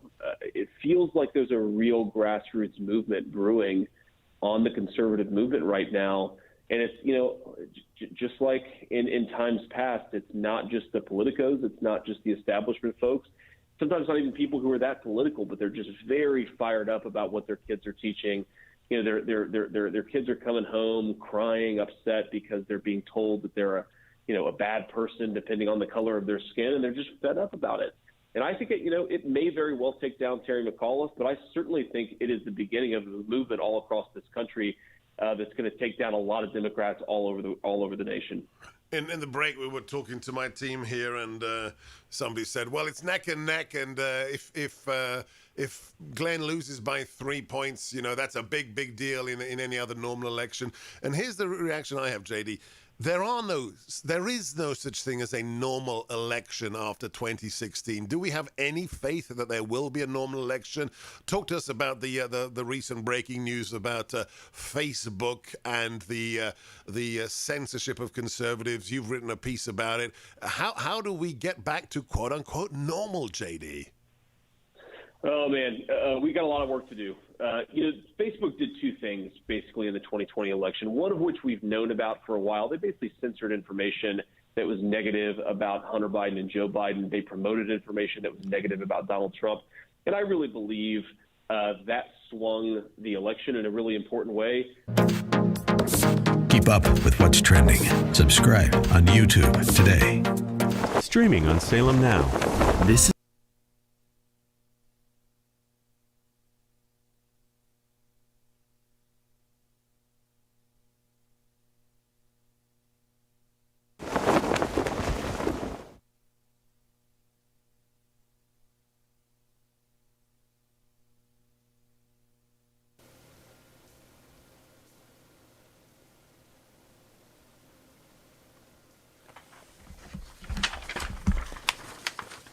Welcome back, America. Yesterday, Ross Douthat did my podcast, all of which will be posted today at the interview with Hugh Hewitt about his brand new and deeply moving book, The Deep Places, his 6-year struggle with Lyme disease. Here's an excerpt from that Cut 21. Abby, a saint, is Alice to Calvin Trillin. And I just want to give a shout out to your wife, because I think my wife is a great wife and has been for 39 years, puts up with a lot. But your wife really rolled with a series of developments that I think, frankly, might have broken a few marriages. Yeah, it something like this puts incredible pressure on a marriage. And in our case, we had this combination of, one, an incredibly sick husband, two, a disease that's very controversial. So it's hard to know for sure, one, what's wrong with you, two, how to treat it, and three, just how much you can trust the things that your sick husband is saying to you, right? Like there is a sense in which even if you have total faith in the person you're married to, if they're walking around the house telling you, they're in so much pain and the only evidence of it is these red streaks on their back that they probably just got from, rubbing themselves in the shower, that's a hard burden to carry. And then I had gotten sick because we had made this leap into country living. Right. So we'd left this nice row house neighborhood where we knew all our neighbors and everyone had little kids for this farmstead, basically. And over 2 years, we never met our neighbors. I was only functional enough to write newspaper columns, which, as you know, is not actually the hardest thing in the world. I was functional enough to do that. Don't tell anybody. Right, I'm sorry. I keep doing these interviews where people say it's amazing that you kept writing columns during this pain, and I'm like, I can't reveal the secret. The guild will come for you. And there was this, and so I think she worried a little bit about the book that she would come across as too skeptical of my condition. But basically everyone who's read it has said, oh my God, your wife is a saint. And there was this moment, this one, I'm trying to stress that there's humor in the book, not just sort of harrowing Stephen King style horror. But there's this moment when I had this tweet during the 2016 presidential campaign that, featured an assassination scene from literally a Stephen King adaptation, The Dead Zone. And people on the internet decided that I was calling for Donald Trump to be assassinated, which I emphatically was not. But because of the way the internet works, the Secret Service actually showed up at our farmhouse, and they conduct a whole interview. And I try and explain, look, I made a bad joke on the internet. I'm sorry. I'm not plotting anything. But then, they take your spouse aside and they say, look, ma'am, we just want to know, do you have any reason to worry about your husband's stability here? And she said no, but my God, she could have said yes. She could have said yes. I have no idea how many bottles of pills he has stashed away in our bathroom. So anyway, yes. The decoration of a house, the cleaning up of a house for a showing of an ill person, a sick person who has many devices. I mean, I don't know if you hid your device, pill bottles, herbs, and you have to clear the house up for a showing. That sprint, it's going to stick with me. There's a lot that's going to stick with me. I don't know if you know, Ross, the Ghost Map, which is about the discovery of cholera in England in 1850s, or the Great Influenza about the 1917 Spanish flu. But I put the deep places up there because I think you're going to do for general audiences what those books did for general audiences about cholera and the Spanish flu, which is make them accessible. I had no idea because I haven't lived in New England since 1978 that Lyme disease, but did you say 400,000 cases a year? It's 500,000, give or take. And they're not all in New England. The disease is in the Midwest. It's in the Appalachians. There's cases in California and Florida. But New England is the crucial epicenter. It's it's where old Lyme, Connecticut is, the very nice town on the Long Island shore where the disease was first discovered 3 years before you very wisely escaped, Hugh. Maybe first discovered. It was Plum Island that I'd like to know about. Don't go anywhere, America, except off to Amazon.com to get the book, The Deep Places by Ross Douthat, and go and listen to the entire podcast later today when it posts at the interview with Hugh Hewitt, a podcast that's growing by leaps and bounds. because lots of you like to listen to serious conversations about big things. I'll be right back on The Hugh Hewitt Show. Portions of The Hugh Hewitt Show are brought to you in part by Key City Capital.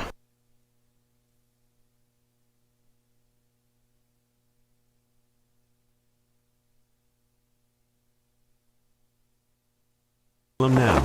This is a story of how 1 million children were placed with local foster families through an unlikely alliance between the Chinese government and a British footballer. Parents from all walks of life share their stories of overcoming the one-child policy by taking in orphans.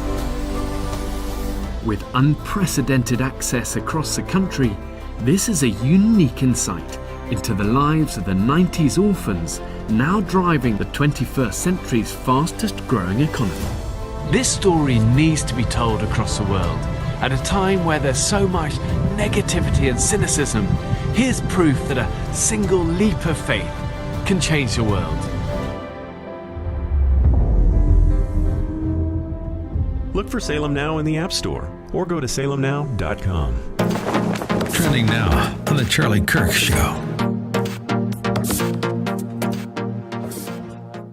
Justice is giving to every single man what is their due. There is a yearning for justice in the soul of humanity. And when a regular, normal American earning $55,000 a year, a police officer, a teacher, a firefighter, turns on TV, or they find out that thousands of people are just wanting to waltz into the country, they start to feel as if that's not fair. You don't need an over-explanation for this. The Caravan and the subsequent illegal invasion of our country cuts at the core of American justice. A 7-year-old can see what's happening on the southern border and can say, there's something not right about that. Keep up with what's trending. Subscribe on YouTube and at rumble.com. Trending now on the Eric Metaxas Show. Because David French said that he hoped Biden won the election because he found Donald Trump to be somebody who had no character. He believed that Donald Trump was somebody who he just simply could not abide the thought of Donald Trump winning, and he preferred a person like Joe Biden. Now, to me, this is absolutely astonishing. That anyone who would even make the pretense of being a conservative, much less a principled Christian conservative, I find it very troubling. But the other thing that I found troubling about this, Eric, is the fact that French uses scripture to back positions of this kind. And in so doing, he kind of, he harkens back to the theocratic days of ancient Israel. And I thought, now listen, if you're going to make that kind of argument that a Donald Trump has to live up to the standards of ancient Israel, theocratic Israel, then how in the world, David French, can you find yourself in wanting to see somebody like Joe Biden or one of his favorites, Mitt Romney, and definitely would not fall under the standards of a king of Israel? These kinds of things that I've just found to be very dubious arguments, and I have noticed many Christians who have felt very strongly about what French has said, positively or negatively, but those on the negative side who felt like they're ill-equipped really to fight back. So I thought, I'll do it for you. Keep up with what's trending. Subscribe today. Are not merely corrupt, but that they've been weaponized to go after perceived domestic enemies. And that's very scary. Our constitutional democracy enshrines the peaceful transfer of power. We are now all rooting for his success. The peaceful transition of power is one of the hallmarks of our democracy. We don't live in the United States of America as any of us would like to understand it. We have a peaceful transition of power process. That's not what happened. They interviewed General Flynn, and they did it in what was a complete ambush. I thought it's early enough. Let's just send a couple guys over. And the audience was, ha, ha, ha, ha. How funny to set up an innocent man. This is what third world security states do. They spy on their political opponents like this. This is part of a concerted Russian influence operation. Russian interference. They colluded. They were in on it.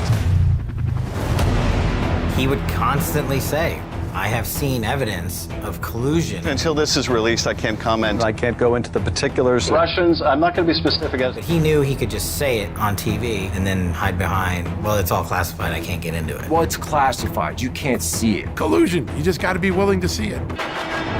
New York's Daily News ran this front page, Trump is Hitler. How could 62 million Americans vote for Hitler? Are 62 million Americans Nazis? We really almost thought it was a joke. Like, really, you're not going to accept that you lost this election? Then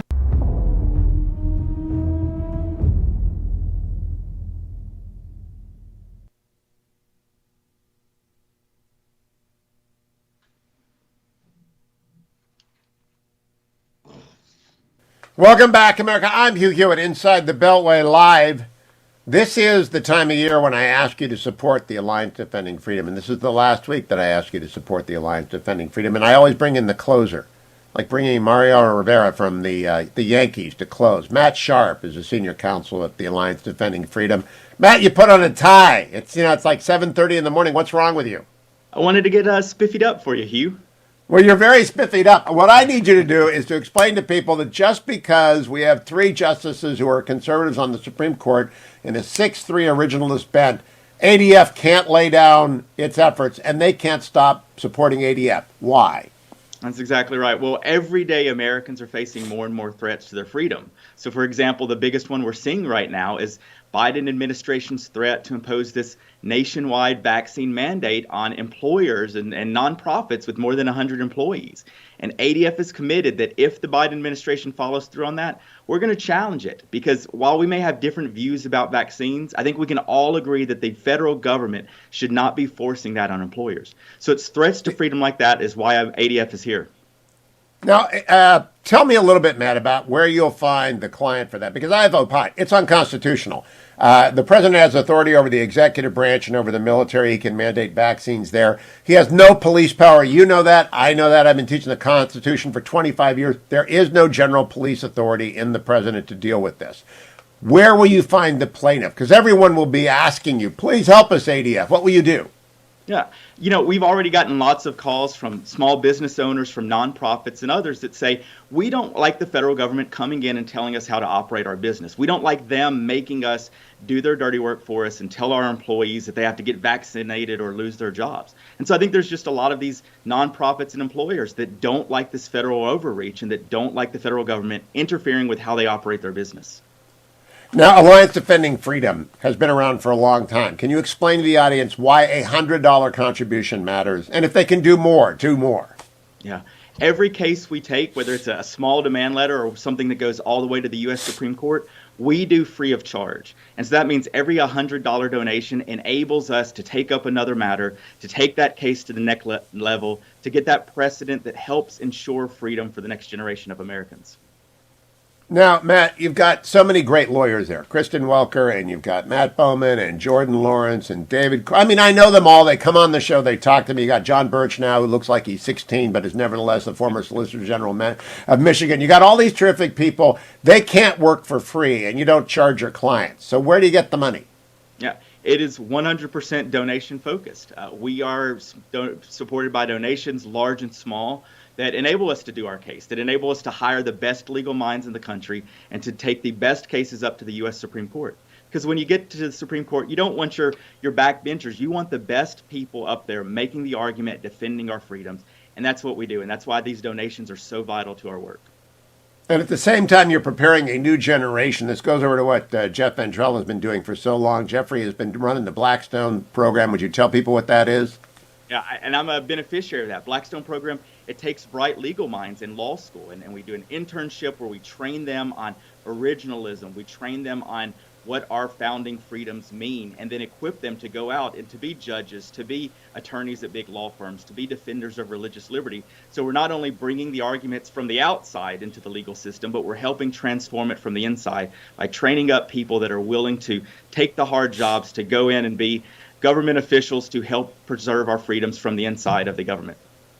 Now, Matt Sharp, let me focus, if I can, on the Merrick Garland testimony in front of the Senate, a lot of which I played earlier on the show today.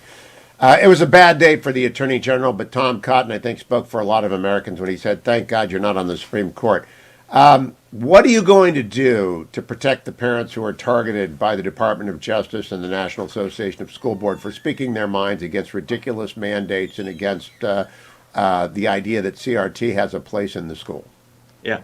ADF is always going to stand with parents that are speaking out on behalf of their kids, that are speaking out at these school board meetings and making sure that this harmful curriculum, this CRT, this gender identity ideology, and the policies that underlie them, policies that result in students sometimes getting hurt by these bad policies. We are going to stand with the right of parents to direct the upbringing of their children, to be involved in their education, and they should never fear speaking out or being labeled as domestic terrorists simply for expressing their opinions at school board meetings. A lot of these opinions do go to the curriculum being used, which is often anti-Christian, because the Christian faith is a faith of egalitarian. You don't see color, you don't see immutable characteristics, you see a child of God. And therefore, a lot of Christian parents are very upset about this. Maybe a lot of Jewish parents, maybe a lot of Muslim parents. I don't know. How do they get to you, Matt? How do they protect their school district if they're under siege by a school board that's been captured by progressives and teachers unions? Yeah. Well, number one, we hope they'll reach out to us at ADF. They can visit our website, adflegal.org, where they can get more resources on their rights as parents to speak out, their rights as parents to direct the education upbringing of their kids. And then if they have a legal issue, in fact, we've been involved in a lawsuit in Nevada on behalf of parents and a child that were forced to apologize for their whiteness. And we're going to defend those parents and those kids that are being harmed by this curriculum that's being forced on them in schools, and make sure that parental rights. So they can visit us at our website, adflegal.org. I also like to point out to people that ADF doesn't care what the color of anybody is. I met the wonderful fire chief from Atlanta that you folks successfully defended over all those years, an African-American hero. You've represented Jack at Masterpiece Cake Shop, Barronelle in Washington State. Everybody has a home if their problem is the oppression of their First Amendment rights. And how many people has ADF served in the last year? Oh, thousands and thousands. I mean, every day we're getting hundreds of calls for legal help, and that's why the resources are so vital. Because for us to represent the next Barronelle Stutzman or the next Fire Chief Kelvin Cochran, we need the resources to do that. And the ACLU is not standing up for these people. ACLU wasn't there for Barronelle, wasn't there for Jack. ADF was, and that's why we need these resources to be able to take the cases of people whose First Amendment freedoms are being violated. Now, the biggest problem for any successful group is that people assume that success means you don't need support. And that could not be more wrong. It's why the Metropolitan Museum of Art, one of the most successful institutions in America, has a gala every year, this year with AOC wearing a Soak the Rich dress. ADF doesn't do galas. ADF does asking people directly for their help. Why does it matter if it's only 10? And why can someone who gives $1,000, they ought to be moved to give $1,000, Matt? Every little bit helps in the cases we do. And we are getting more and more. The age of COVID, we've had more calls coming in of people that are afraid of losing their jobs, or churches that haven't been able to meet because of these COVID restrictions. And so we've been needed to hire more people to help take in those calls, more attorneys to help litigate these cases. And so even something as small as $10 helps add up to the overall total that we need to continue to bring these battles, to fight for our freedoms, and to make sure that we are setting precedent that helps every single American out there.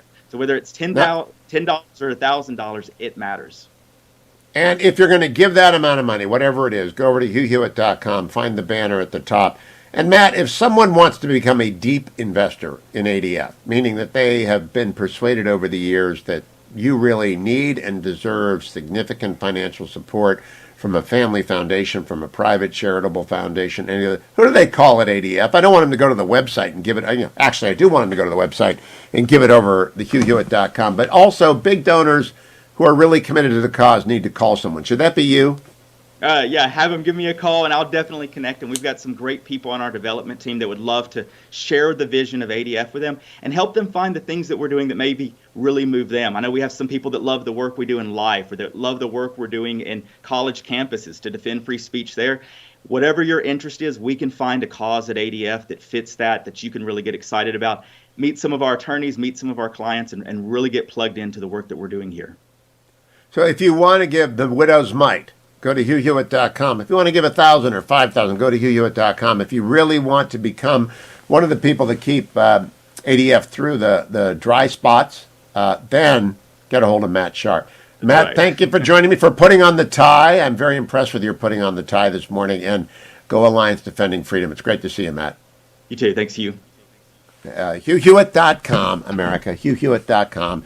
And you can go there by calling. I want to make sure I get the number right, because I often get the number wrong. And so I'm looking down at my notes. It is area code 866-359-9644. Toll-free call, 866-359-9644. Also want to tell you about Key City Capital. It's a brand new client of the Hugh Hewitt Show. Great sponsor. I sat down with Charlie Dombeck when he was telling me about Key City Capital.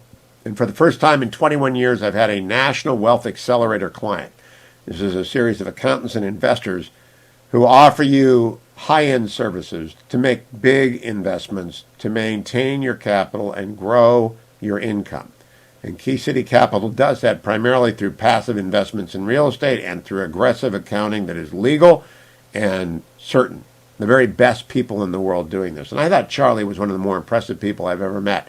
If you're interested in that, you want to save money going backwards in your taxes and forwards in your taxes, and at the same time, you want to make sure you've got the best returns for an inflationary market, then you want to get in touch with Charlie Dombeck at keycitycapital.com. That's keycitycapital.com.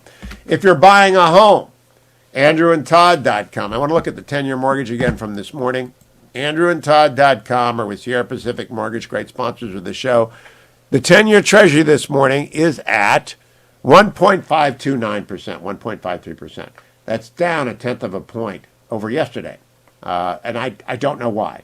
Doesn't make any sense to me because inflation is here. But I do know what makes sense is that you jump on the phone and you call 888-888-1172 and you talk to Andrew and Todd about exactly what it is that they can do for you.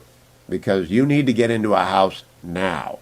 You need to get your foot now. If you listen to my Roth Douthat podcast today at the interview with Hugh Hewitt, you'll hear about what happens when you buy a house that you haven't properly vetted. And by properly vetted, I mean doing the soils test, getting the inspection report, getting the appraisal done right. It's a horrific story. It's fascinating. It's a cautionary tale, and they got through it. But it will inspire you to get a professional like Andrew Del Rey or Todd Avakian or a member of their team helping you. Call them at 888-888-1172, 888-888-1172, or go to andrewandtodd.com, andrewandtodd.com. Let me also tell you that I have a Washington Post column up now at the landing page of WashingtonPost.com. Go and read it. It's about the Ohio Senate race. As Ohio's GOP goes, so goes the national GOP. Ohio no longer can say that they're the bellwether state because they voted for Donald Trump in 2020 and the country elected Joe Biden. But they still can send back a crucial vote to replace the retiring Senator Rob Portman. There are 6 members in that race. One of them, Mike Gibbons, is going to be the 6th to appear on this show, but I moderated a debate between them on Sunday night in Ohio, and I wanted to talk to Mike so I could start round 2 tomorrow. Also, time to remind you of ReliefFactor.com. I took it in the first hour, though I didn't take it on the air. I had nothing to drink, nothing at all. I'd run out of coffee. I didn't have any water, nothing at all. So I don't drink it dry. But you don't need much water to get your ReliefFactor.com down because the 4 pills that come in every pack, the Icarian, the curcumin, the resveratrol, and the omega, all the natural anti-inflammatories that are out there that work in combination with your body's immunity system, put you back on the road, moving around, getting going, get your miles in, run through airports, swim through laps, do whatever you need to do to stay active. I'm against playing basketball over the age of 40. That's my one rule. Don't do that. Your Achilles does not like that. But ReliefFactor.com will help you do everything else, whether it's rowing, sailing, scouting, whether it's, and by scouting I mean if you're a scout dad or a scout mom, and you have to go out and sleep on the dirt, something I think I did once, and I regretted it. Don't ever go on a camping trip without your relieffactor.com. I say put it in your car for your commutes, but never leave home without it. Jim Talent is here next to talk about the Virginia Senate race and the Chinese arms race on the next Hugh Hewitt Show. Portions of the Hugh Hewitt Show are brought to you by Alliance Defending Freedom.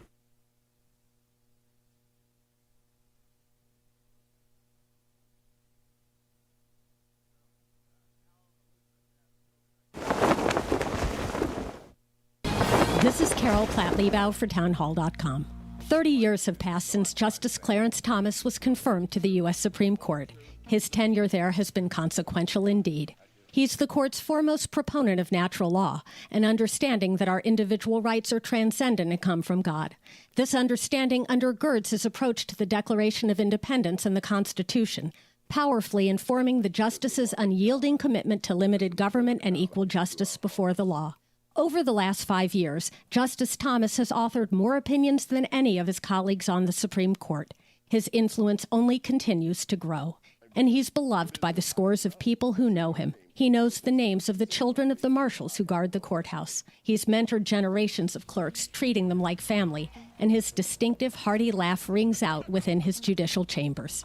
May God bless this great, good, and brilliant man, and may he serve on the court many years longer.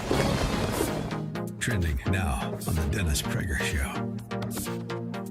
Not translate into the ability to spread it. And that's an inference. What we know about the empirical studies looking at infected children versus infected adults and spread within their families, within their home dwelling units, is that children are very, very infrequently the cause of spread to other family members.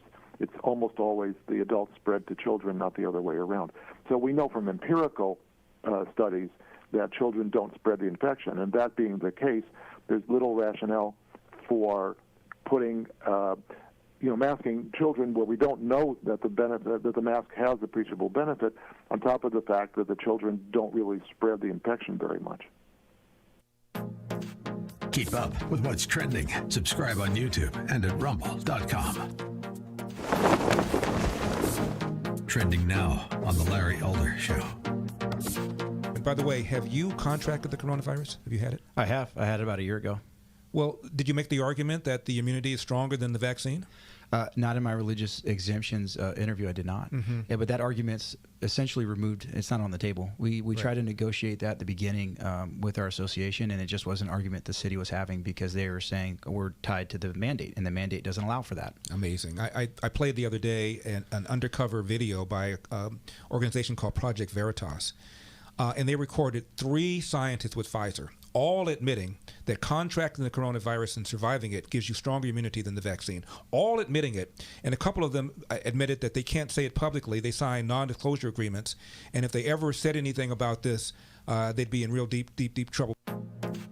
Keep up with what's trending. Subscribe on YouTube and at rumble.com. Streaming on Salem Now.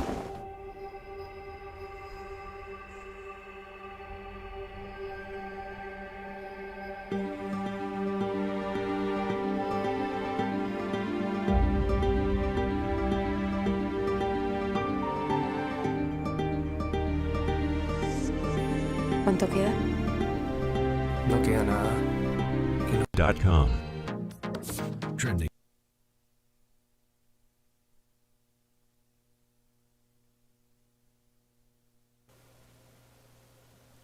Welcome back, America. I'm Hugh Hewitt, joined by former Missouri Senator Jim Talent, now with the Bipartisan Policy Center. And I normally talk defense with Jim Talent, but today I want to talk politics with him. Senator, how many different elections were you a participant in? I ran 11 times. Okay, so I think, what are you, 9 for 11? 9 for 11, you remembered, right? Yep, very, very good record. So we've got a race across the river from the Capitol in Virginia between Glenn Youngkin and Terry McAuliffe. I'm sure you know Terry. And right now they're talking about Glenn Youngkin's agenda. Terry looks, he's in empty rooms with little crowds. He's flailing.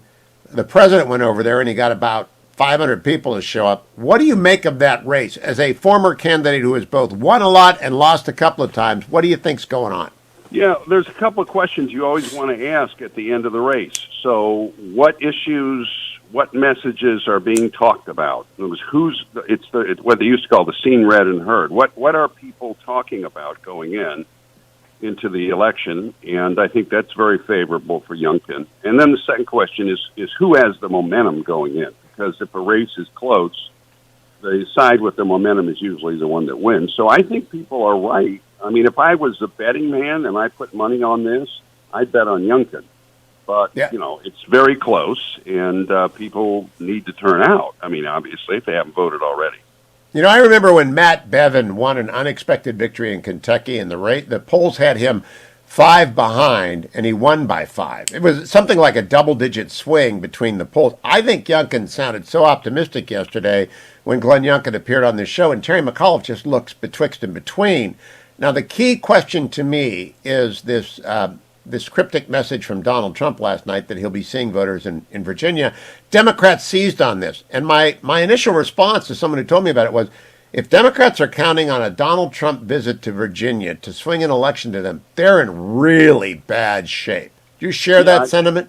Yeah, I would tend to agree with that. I also think, and you mentioned my career, I had a little different view of voters than a lot of political professionals. Okay, so I think the number one thing in their mind is, how is this going to affect me and my family and the things that I care about? And that's why I think this whole education issue is so radioactive for them, because it reaches into people's families in ways that they can understand, and including people who don't normally follow politics day to day the way we do in our world.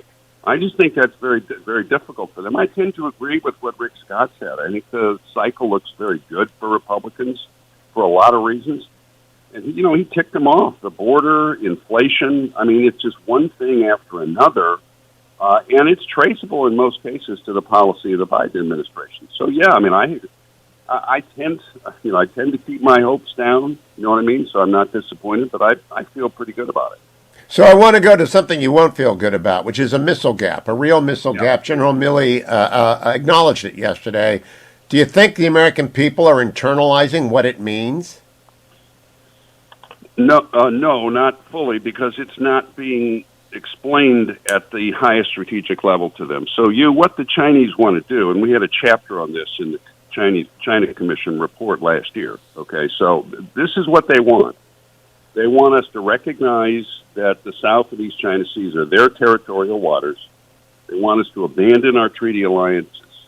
They want to control trade, movement, and travel in those waters and in East Asia and in general. They want to constrain us from any criticism of them. And they're developing the power very deliberately to punish the American homeland if we resist any of this. Now, not just military power, also economic, diplomatically, and in other ways. This is a very definite and rather open agenda that they have. And so you have to look at things like hypersonics in that context. We have to decide whether we're going to insist on our rights and our security as a nation, and whether we're going to prepare to resist this and deter them. That's the context. Now, Senator, last night, the Fetching Mrs. Hewitt and I resumed watching The Americans, the story of Soviet sleeper agents in the United States in the 80s. I was part of that effort to find and monitor them at the Department of Justice for Bill Smith and Ed Meese. And I didn't like it. It was too much of a flashback.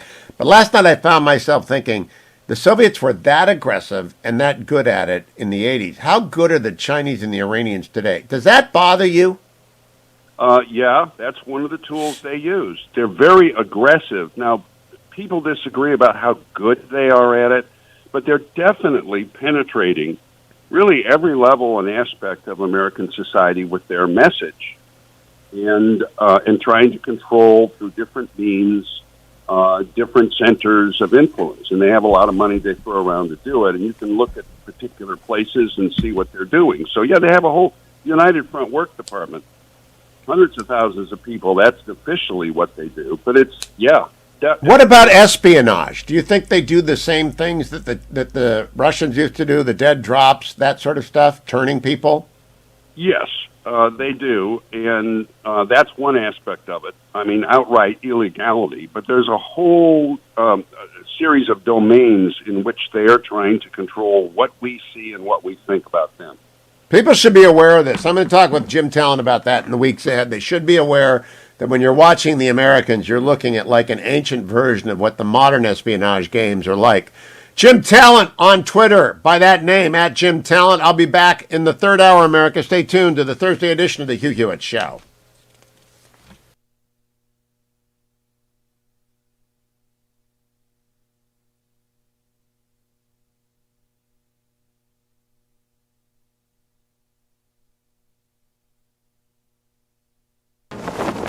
Trending now on the Mike Gallagher Show. Ilhan Omar is back at it again. You know, she's been kind of quiet lately. She told her constituents Saturday at a town hall meeting that the rise in gun violence in Minneapolis and the increase in carjackings is due to the police.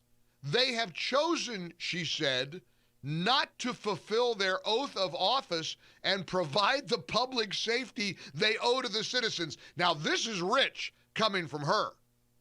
She goes from wanting to defund the police to blaming the police for not being responsive enough as people are getting murdered and their cars getting jacked in Minneapolis.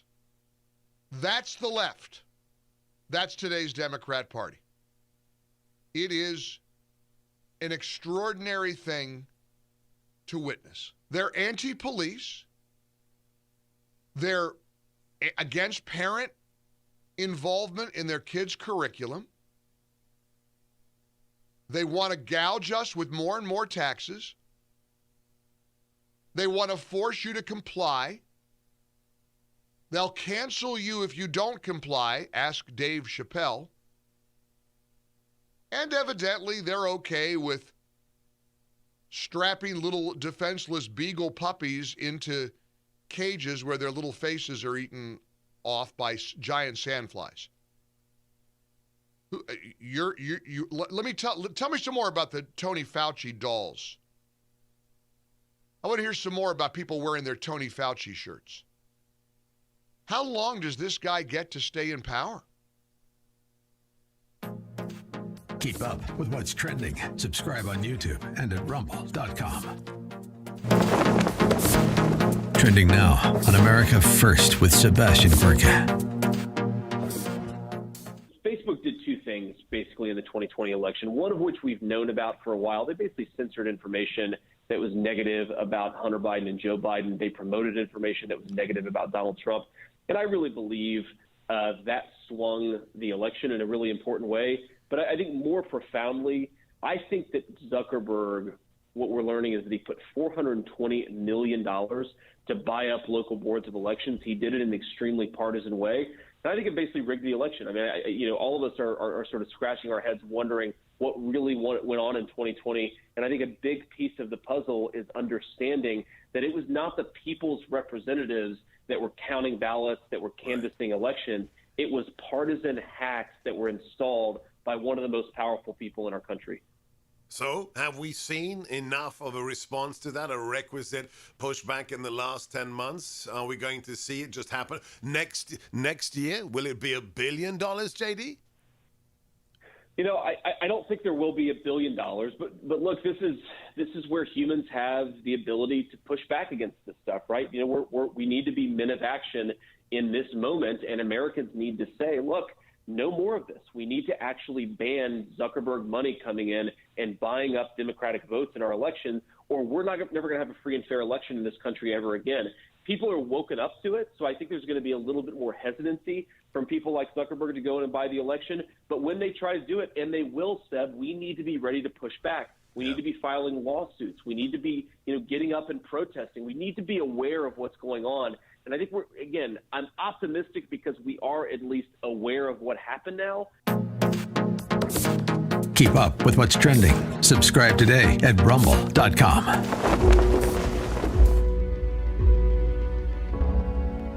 Schools are lining up to push the transgender agenda on kids and cut parents out of the equation. Trending now on the Charlie Kirk Show. justice is something a country must at least attempt to get right. You're going to have things that fall through the cracks. You're going to have externalities. You're going to have issues. But you have to at least try to make a country just. The current regime is basically saying we don't even want to attempt to preserve the American ideal of justice. That justice is nothing more than us being in charge and you being under our power. Socrates said, Is it not the purpose of a juryman's office to give justice as favor to whoever seems good to him, but to judge according to the law? This is what he is sworn to do. Our people in charge, our leaders, were sworn to protect our country.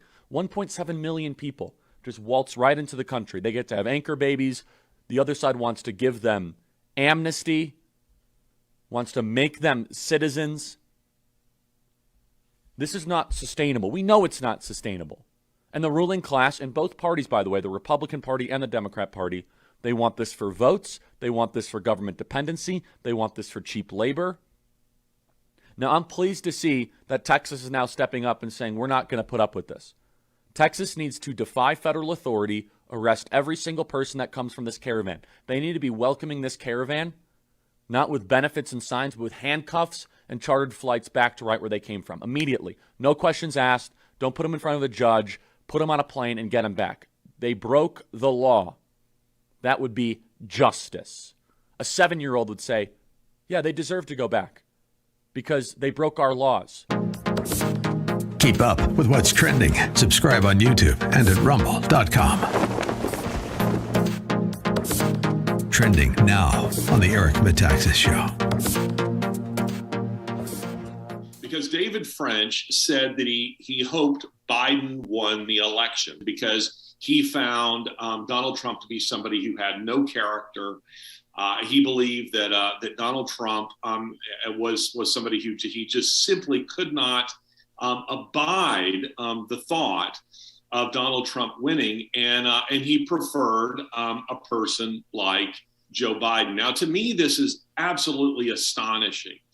That anyone who would even make the pretense of being a conservative, much less a principled Christian conservative, I find it very troubling.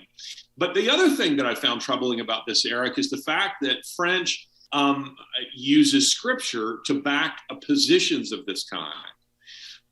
And in so doing, he kind of, he harkens back to the theocratic days of ancient Israel. And I thought, now listen, if you're going to make that kind of argument that a Donald Trump has to live up to the standards of ancient Israel, theocratic Israel, then how in the world, David French, can you find yourself in wanting to see somebody like Joe Biden or one of his favorites, Mitt Romney, and definitely would not fall under the standards of a king of Israel? These kinds of things that I've just found to be very dubious arguments, and I have noticed many Christians who have felt very strongly about what French has said, positively or negatively, but those on the negative side who felt like they're ill-equipped really to fight back. So I thought, I'll do it for you. Keep up with what's trending. Subscribe today at rumble.com. How 1 million children were placed with local foster families. Parents from all walks of life share their stories of overcoming the one-child policy by taking in orphans. Go to salemnow.com. Trending now on the Dennis Prager Show.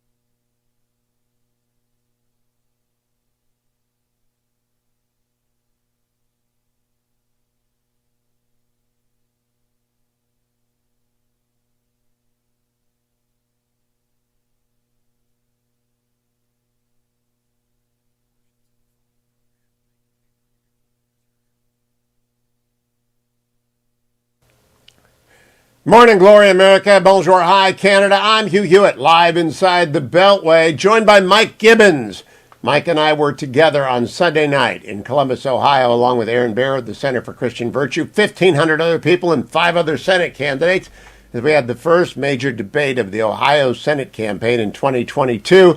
And Mike Gibbons, who I had not met before, struck me as an avuncular, wonderful, aw-shucks sort of guy. He also happens to be a very sharp investment banker. And he joins me for the first time on the Hugh Hewitt Show. Hello, Mike. Good morning. Good to talk to you again in 1 week. Good to talk to you, Hugh. Tell me what you thought about Sunday night. Well, you don't really have a chance to inform everybody about where you came from and what you are and what you believe in because of the, just the circumstances. And hopefully over the next 6 months, I'll be able to do that with the Ohio voter. Yeah, 75-second answers are not when I invite people to give their bio. That's when I have them on the radios. So we've got lots of people in Cleveland listening right now, lots of people in Columbus, a lot of people in Hamilton and Dayton. I always mention that I want my law school roommate, Tim Butler, to be returned to the Loveland City Council. But then I turn to the Senate race. Tell me, Mike Gibbons, tell your story about to the voters of Ohio and to the people of the country who are interested in keeping the Senate under Republican control.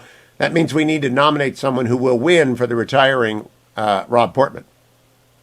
Well, I started out in Cleveland, Ohio. My dad was a high school science teacher and a wrestling coach. And we had 6 kids or 6 people in the family, and he always had 2 jobs. We lived I guess until I got to high school and found out that not everybody pushed their mother's car to start it, I didn't realize we didn't have a lot. But I was born in the top of a double house on West 77th in the inner city of Cleveland, and then we moved to Parma, Ohio, which is a working class suburb. Great place to grow up. I lived in a traditional American family and learned what my parents wanted me to learn. Did you go to Padua Catholic High School? No, I went to St. Ignatius.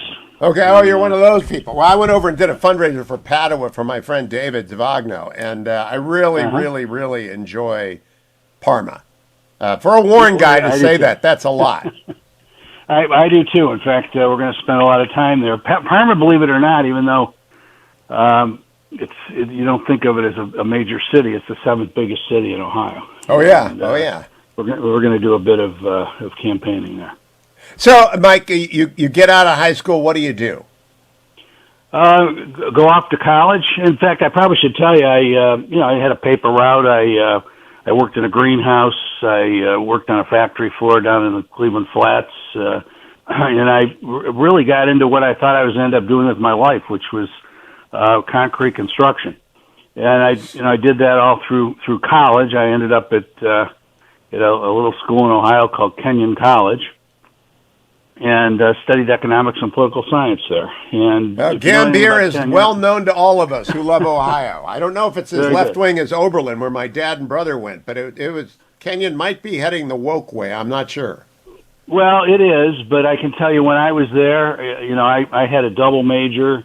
It was a pretty rigorous education, and as I said, my dad was a coach, and I largely chose someplace where I could actually not only go to class but participate in sports, and that's what I did. And it was an important part of my life. If you noticed our campaign advertisements, we're using football as a metaphor. That was my favorite sport. But I earned a scholarship to business school, and it was kind of an interesting thing because I thought I was going to law school. I'd gotten into some pretty good law schools, and at that point just couldn't afford it. They didn't have the programs they do now as far as lending and whatnot that where you could earn your way into law school. So I went to business school, and I got an internship with a company, and you may know this company too, McDonald and Company in Cleveland. Yep. And was very well treated there, and spent 10 years at that firm, and another 4 years commuting to another job. We were a partnership. I loved it. It was like a big family. And then we went public. It changed everything, and I went off kind of seeking my dream of being a partner. I was a partner in the firm when I left, but I was the youngest partner, and we kind of got locked in with the public offering, and I decided I wanted to find a similar environment to the place I started in. And but then came back to Cleveland and started a firm kind of with a desk and a phone. And that firm has now grown to be one of the larger middle market firms in America, one of the better known middle market firms. And we do mergers and acquisitions, large fundraisings, restructurings, that sort of thing. And you're kind of a middle class investment banker. I just think that's terrific, Mike Gibbons. I didn't know that until Sunday night, but you have the avuncular approach of a booster and the expertise of a high-end investment banker. How's that play in Ohio? Well, I so far it seems to be playing pretty well. I remember where I came from, and I think that's important. I believe in that the American dream is still available to those that want to work hard enough, and it certainly was for me. Are you going to go to the Steelers game this weekend when the Browns have them at First Energy? No, I'm not. And, Mike. As you may, actually, I'm going to. I'm taking my grandson to our high school game on Friday night. Well, that's a better excuse. That's a better game. But as you know, I have some family history with the Browns, and I go to a lot of the games, or had in the past. But with this, with the schedule we have with campaigning, there's just no time to do that sort of thing right now.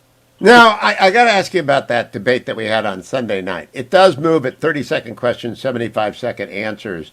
Do you feel that all of you are supportive of Rob Portman and all of you are supportive of Donald Trump? Is that basically where all six of you are? Well, I would say that the majority of us differentiate ourselves from Rob Portman. I think that Rob was. I think I may have even said it in our session there. That I think he was a class act, but I would not have always voted the way Rob did. Right, I got that. If you remember in the Obamacare, the lead up to turning, to the shutting down Obamacare, there was a lot of, particularly in the conservative media, that he wasn't supportive of that, and I guess you never know the circumstances. I've been somewhat critical of the party and not coming up with an alternative to it. I have spent a good bit of time, looking at healthcare my whole career, from the investment banking side, and I've owned a couple of healthcare companies at times, and I think there's a solution to this that nobody's really brought up. I think this country got where it is with free market capitalism, and we've taken the method that used to make this country the richest and greatest country in the history of the world, and we've kind of rejected it and stuck government right in the middle of everything. And prices are never going to go down as long as the government is setting prices. Amen. Now, Mike Gibbons, I noted in a Washington Post column today there are three sets of two candidates. Jane Timken and Matt Dolan they're kind of Portman Republicans. You've got Josh Mandel and J.D. Vance over there on the far right. In the middle there are Bernie Moreno and you, the businessmen who are, like the Mike Brauns and Ron Johnsons of the Senate. They're businessmen who come in. Which appeals the most in a year of backlash against the overreach of the socialists in Congress? Well, first of all, I wouldn't call J.D. Vance to the right of me. I haven't quite figured out what his where he sits on the political spectrum, the ideological spectrum. And I would say that I'm as equally as conservative as Josh Mandel. I just express it a little differently. I'm a philosophical conservative. I'm a constitutional conservative without apology. I believe that the U.S. Constitution is the greatest governing document in the history of the world, and it's the arrogance we're seeing from the left in attempting to just ignore it. I can't handle it, and I won't handle it. Well and truly said. Mike Gibbons, good to have you. I look forward to having you back every round of candidates. Go find him on Twitter at Mike Gibbons OH. Go Browns, and I imagine you're taking your poor grandson to see St. Ignatius. If Kennedy was in the playoffs, that would be worth going to. But Mike Gibbons, good to talk to you, my friend. Be well. Don't go anywhere, America. Coming right back. 1-800-520-1234. If you haven't voted yet in Virginia, get out and vote early for Glenn Youngkin. Early voting available till Saturday. Go do it today or tomorrow. Do not get left behind. The early vote is huge. It's important for Republicans to dominate it as they're dominating Terry McAuliffe in attendance and enthusiasm. In everything. Glenn Youngkin is pulling away, and I think it's great. Don't go anywhere. It's the Hugh Hewitt Show.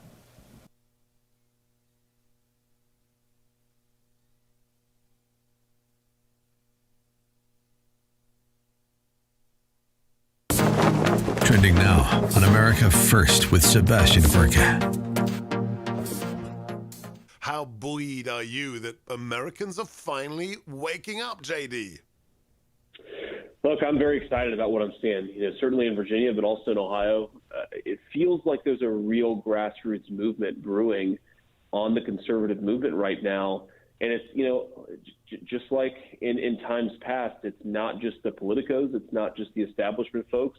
Sometimes not even people who are that political, but they're just very fired up about what their kids are teaching. Their kids are coming home crying, upset because they're being told that they're a bad person depending on the color of their skin, and they're just fed up about it. And I think it may very well take down Terry McAuliffe, but I certainly think it is the beginning of a movement all across this country. Keep up with what's trending. Subscribe on YouTube today. Streaming on Salem Now. We'll see one young lady identify as transgender, and the next thing you know, 6 or 7 young ladies in that same school are now identifying as transgender. Children taught at age 5 they can create their gender identity, and it's being celebrated. Schools are lining up to push the transgender agenda on kids and cut parents out of the equation. Every cell of their body that has a nucleus is male or female. We've now seen parents losing custody of their children if they don't go along with this.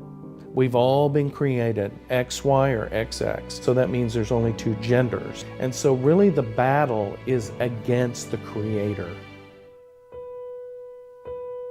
Look for Salem Now in the App Store or go to salemnow.com. Trending now on The Charlie Kirk Show. Where they just get to march right into America because they feel as if they deserve it. Now, you watch videos of this, they're not stopping. They call this the mother of all caravans, is what is being built right now in Mexico. And that does not count all the other millions and millions of people that have crossed illegally into America. Can we get an exact number on that, Connor, of the millions of people that have crossed into America? 1.7 million that have already crossed into the interior of our country. 1.7 million people. To give you an idea of how many people that is, that's more people than the entire state of Idaho. Idaho's like 1.8 million people, so it's about one state of Idaho so far this year. We're here in Idaho right now. Whole state of Idaho illegally entering into America. So I have a couple questions. Who is funding this caravan?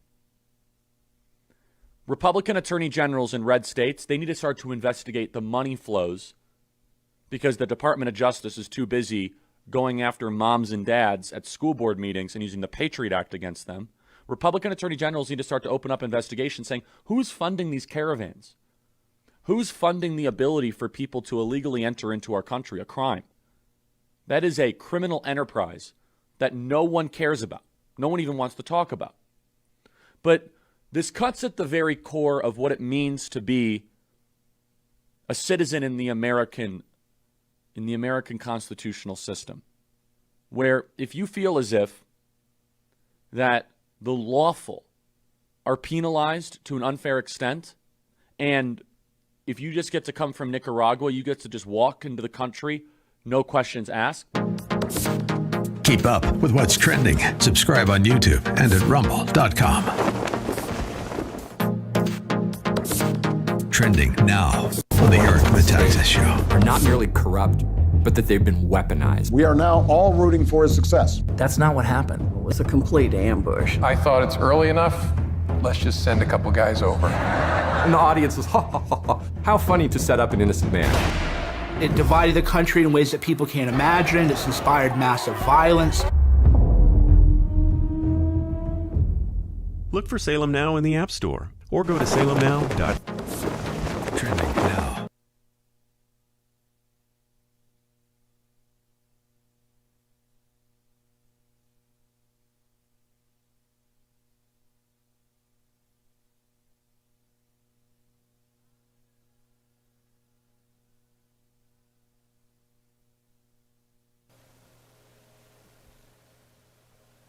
Good morning, America. Hugh Hewitt inside the Beltway. If you're getting up early on the West Coast, the big news in Washington, President Biden, breaking just a few moments ago on the Washington Post, is going to announce a, quote, new social spending framework expected to win the support of all Democrats.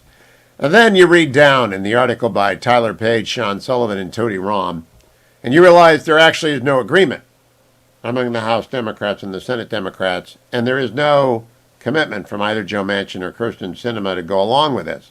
And then you dive deeper into the headlines from all the other sources, and you find that they're not close. They're just not close. Democrats' proposed billionaire tax collapses after resistance from moderates, reports the Financial Times. Democrats drop paid leave from the $1.75 trillion proposal, according to the Wall Street Journal. Hunting for money, Democrats rush to rewrite tax code, according to the New York Times. In the CNN Politics account by Ella Neeson, White House prepares to roll out climate actions to help meet Biden's goals with or without Congress, because they can't get the climate goals into the bill. Kyrsten Sinema riles the White House but earns Republican respect in Arizona. Look, they have no idea what they're going to get out of this, and they always promised it would be done before the president left for Europe. He's going to Rome to see the Pope, then he's going up to Scotland to gas about gas, and then he's going to come home, and they're still not going to be done. And the reason they're going to be done is because it's going to accelerate already double-digit inflationary pressures, and a few Democrats realize if they sign on to another $1.5 trillion of spending, on top of everything that's happened in the last 2 years, we're going to go to 13 and 14%. And then we'll get wiped out in next year's elections. In the way I think Terry McAuliffe is going to lose with a thundering rejection of his attempt to silence parents in Virginia. Terry McAuliffe wants parents to sit up and shut up. Glenn Youngkin wants him to come join his team, become part of his task force, get the Virginia schools reopened, the mask mandates coherent, the quarantines coherent, and the school board members not attempting to have dissenting school board parents arrested, and not getting Merrick Garland on their side to unleash the Department of Justice because some trade association, the National Association of School Boards in Washington, D.C., sends him a letter which he stamps with his signature and sends it. Virginians are mad. I'm a Virginian. I live in a blue part of Virginia. They all have reopen school signs everywhere. They are mad, and they are mad at Terry McAuliffe and Ralph Northam and Joe Biden, and they're going to vote for Glenn Youngkin. And it's not political. It's about schools and parents. Remember that.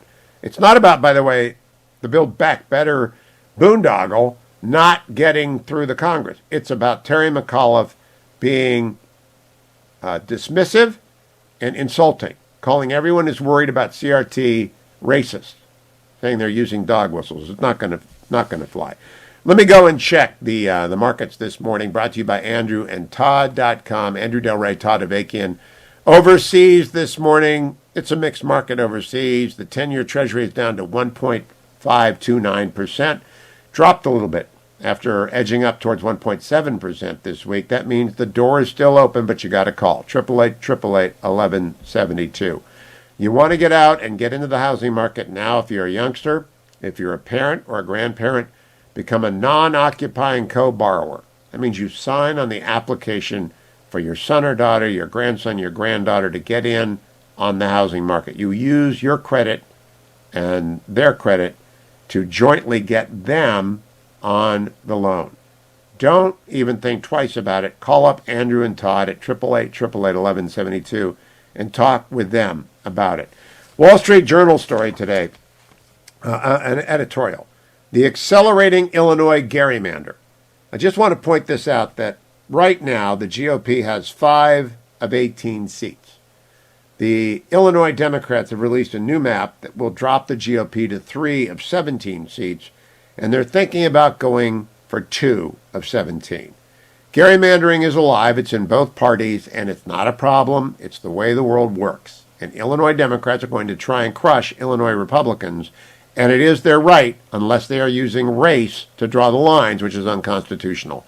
Remember that the next time anyone brings up Texas redistricting or Florida redistricting, just say, did you see the Illinois map? That's the worst gerrymandering in the country. And not a Democrat stepped up to say a word. I'll be right back, America, on the Hugh Hewitt Show.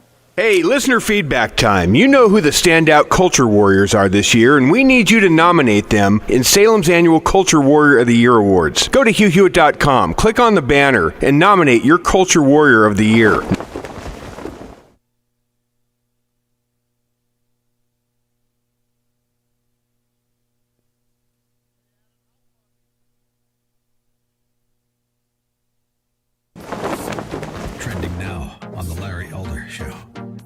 The Union for the Referees, however, has voted in favor of a vaccine mandate, but the players have not. And Kyrie Irving is refusing to get vaccinated. New York City is one of, I think, 2 cities that is requiring proof of having been vaccinated in order to play. Here's what he said again. I know I can use my platform to spread positivity and spread light on the things that matter to me, and I just care about our world a lot. And if I'm going to be demonized for that, at least let me go out on my own accord. First things first, this isn't about me, and it's not about me dispelling, what's being said about me particularly or for anybody. It's just saying, I'm standing with all those that, believe in what's right and are doing what's right for themselves. Everybody has a personal choice with their lives.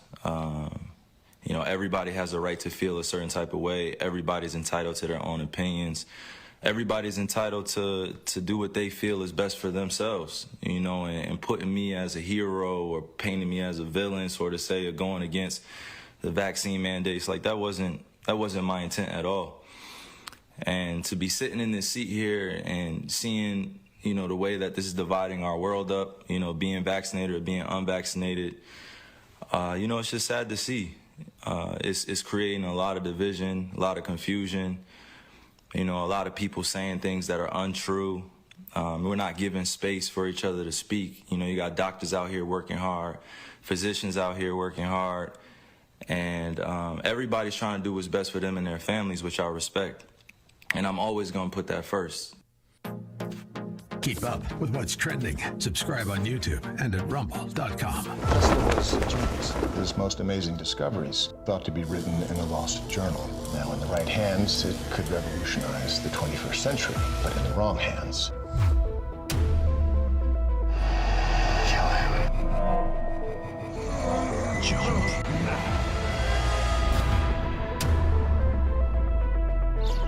If you can stop an earthquake, doesn't that mean you could start one too? that's why that notebook should never fall into the wrong hands. There's an old brown battered notebook in my office at work. You have to find it, take it, and keep it hidden at all costs. The G20 leaders meeting downtown, they're in danger. In fact, the whole of downtown could be in danger. If we are to build a superhuman, we must first eliminate those who are flawed. People are created equally. All of downtown, the high-rises were built on rollers to withstand horizontal shakes. A vertical quake this size could collapse half of downtown. We have commenced the countdown. Shall we stop this thing? Save the universe!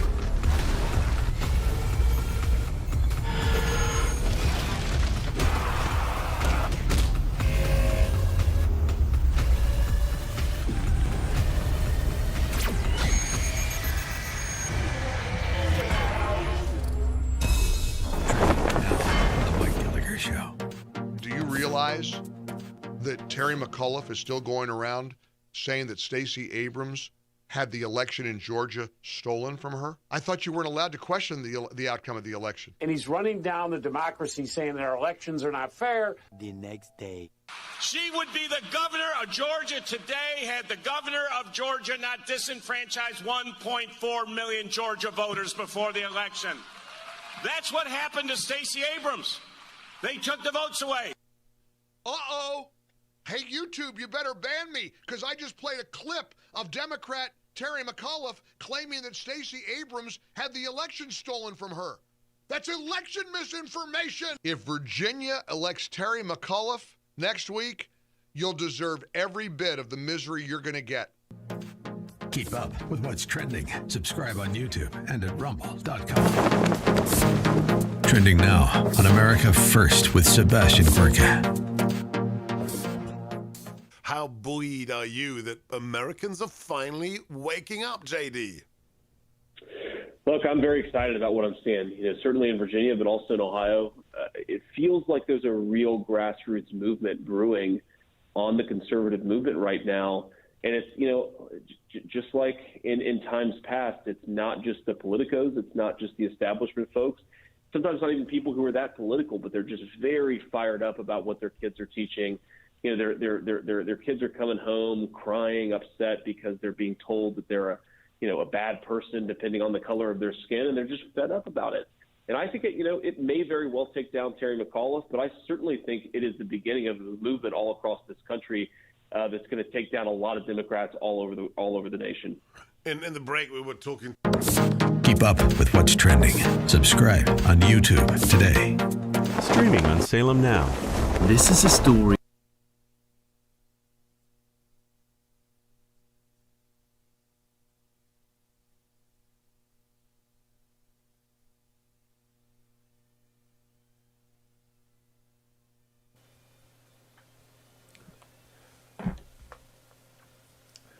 Welcome back, America. It's Hugh Hewitt. Unusual time, but I'm happy to welcome back Ambassador Michael Oren, former ambassador of Israel to the United States, former deputy minister in the last government. And Michael Oren joins us from Israel this morning, and I'm glad you did, because the headline I've got in front of me is that Hamas has sentenced 6 Gazans to death, alleging they're Israeli informants. And so, Dr. Oren, I just want to begin, before we move over to Iran, by asking you, Gaza justice is an oxymoron, isn't it? Yeah, I think it is definitely an oxymoron, and I don't even know why that's headline. That happens all the time. And that's apparently the case. I'm surprised at the word sentence. When do they ever sentence people? They take them out and shoot them. Well, and this does cause me some alarm that the Times of Israel is out there alleging there was some kind of a trial. I don't think they have a military trial, right? And a military trial is anything that Hamas says it is. Yeah, pretty much. Listen, there's not a lot of news going on here, so, they're scraping the bottom of the barrel. But, let's go to the news that is going on, which is the announcement that Iran is expected back at the bargaining table, which is the worst possible announcement, because that means Team Biden is ready to cave. Well, it's based on a remark made by a deputy minister. I don't know how much credence you can lend to that, but we have to be prepared for everything. I think it's more importantly that Israeli leaders have been around the world today. Prime Minister Bennett is in Switzerland, and the message is always that Israel cannot coexist with Iran that has a threshold capacity, and that Israel will act. Now, the Israeli press has been putting out notices from the IDF saying that there's now intensive training so that Israel will be ready to strike within 1 year. Within 1 year? I'm not so sure we have 1 year, Hugh. I think that's being very optimistic, and, I wonder what the purpose of those reports are. Well, within 1 year could be tomorrow, right? And I saw those stories on the Israeli Air Force, the IAF, conducting training missions. I assume the IAF is kind of always conducting training missions. Don't you think that's kind of socializing the idea for the world? But it's good. It gets it out there. It's not bad. And if the Iranians believe that it's going to happen in a year, that's good too, without going into too much details. But the bottom line is Israel cannot exist with that threshold capacity. I believe the message from certainly from the Obama administration and the Biden administration is the United States can coexist with a threshold capacity, and therein lies all the difference. And it's very important the world knows that we will act to defend ourselves against that threshold capacity. Now, that issue is not up to the Biden administration to decide. Israel's a sovereign state, and it has to do under Article, I think it's 51. You were the UN guy. You have the right to self-defense, don't you? And we know what the Iranians have said. We know what they could do with a nuclear weapon. And That is the preemptive sort of strike you launched on Iraq when the Saddam Hussein made his first lurch for it. Very successful. What is the degree of difficulty compared to that rate in 83, Dr. Oren, with one in Iran in 2022? Well, empirically, there have been two military operations to interdict military nuclear sites in the Middle East, one in Syria, 2007, and in Iraq in 1981. Both have been successful. All the doomsday predictions that said that these operations would actually expedite the nuclear programs have been disproven. But having said all that, this is a much more difficult operation. First of all, the Baghdad reactor, the Syrian reactor were in one place. It was one facility. The Iranian program is an archipelago. Iran is many times the size of these countries. It's huge, and it's much further away. And I'm not revealing any military secrets by saying that Israel does not have strategic bombers. We have fighter bombers that would have to be refueled. But that means that it would help to have the United States cooperation in a mission. But if you tell the United States, won't they tell the Iranians, Team Biden? Well, Israel's position going back now well over 10 years is that America can do this without any fear of retaliation because these bombers bomb from 50,000 feet in the air, these strategic bombers. The Iranians don't even have an air force. And this notion that somehow Iran's going to make war against the United States is ridiculous. They can retaliate with terror, but they can always retaliate with terror. They're retaliating with terror right now, and America hasn't even done anything. They just shot at an American base in Syria the other day, didn't they? What would America do to deserve that one? Yes, and it's okay. They're doing it anyway. I don't think there's anything to be fearful in that way, though there are people in Congress who will put out that false dichotomy that either it's diplomacy or war. It's not. It's either diplomacy or harder diplomacy with a verifiable military threat on the table. And Israel's position, and this is not my position, it's been Israeli leaders have been telling American leaders now for over a decade, a couple of hours of your activity, of your Air Force could wipe away the stains of whatever you accomplished or failed to accomplish in Afghanistan and Iraq over 20 years. So that's been the Israeli position. I don't think it's going to happen. I think that the administration remains deeply opposed to this. I think the American people are not particularly supportive of it. Majority of American people, correct me if I'm wrong, were supportive of the withdrawal from Afghanistan. America is tired of these conflicts in the Middle East. But okay, the question is, will the United States support us? And that's a very big question, because in most of our recent engagements with Hamas and with Hezbollah back in 2006, we've had to go to the United States for resupply of some very essential forms of ammunition. In these wars, our soldiers expend ammunition at a very alarming rate, and so there's ammunition that's pre-stationed in the United States, in Israel, American ammunition that's deposited in America that we can access during times of crisis, and that would be very, very important for us. Just as a footnote, in 2014, during the war with Gaza, we requested some of those vital forms of ammunition, and President Obama said no. Let me also remind people that the Biden State Department is attempting to open a consulate in Jerusalem for Palestinians. That makes no sense to me. I don't know why they're going to try and upend the Abraham Accords, which it would be a blow to the Abraham Accords. What is the story on that story, Michael Oren? Well, they're saying that this consulate existed for many, many years. It did. And it was during the Trump administration that consulate was moved under the aegis of the U.S. Embassy to Israel, which was moved to Jerusalem. It was always reported that consulate always reported directly to the State Department, Hugh. And if you looked on the website of that consulate, there wasn't a word in Hebrew. It was all in English and Arabic. There wasn't any reference to the Jews in the city, certainly not to Jerusalem being Israel's capital. I complained to American Jewish organizations, do something about it. It's anti-Semitic, and no one would take on the State Department. It was pretty awful. And they want to go back to this policy. I think that Israel has to resist it by all logical means, understanding that there'll be a price to any resistance. But keep in mind, this is a very important point. The American position prior, say, to 2018 was that was inapplicable. It was prejudicial, and it was anti-Semitic. And do I have time to explain all three of those? Yes, you do. We have a good segment.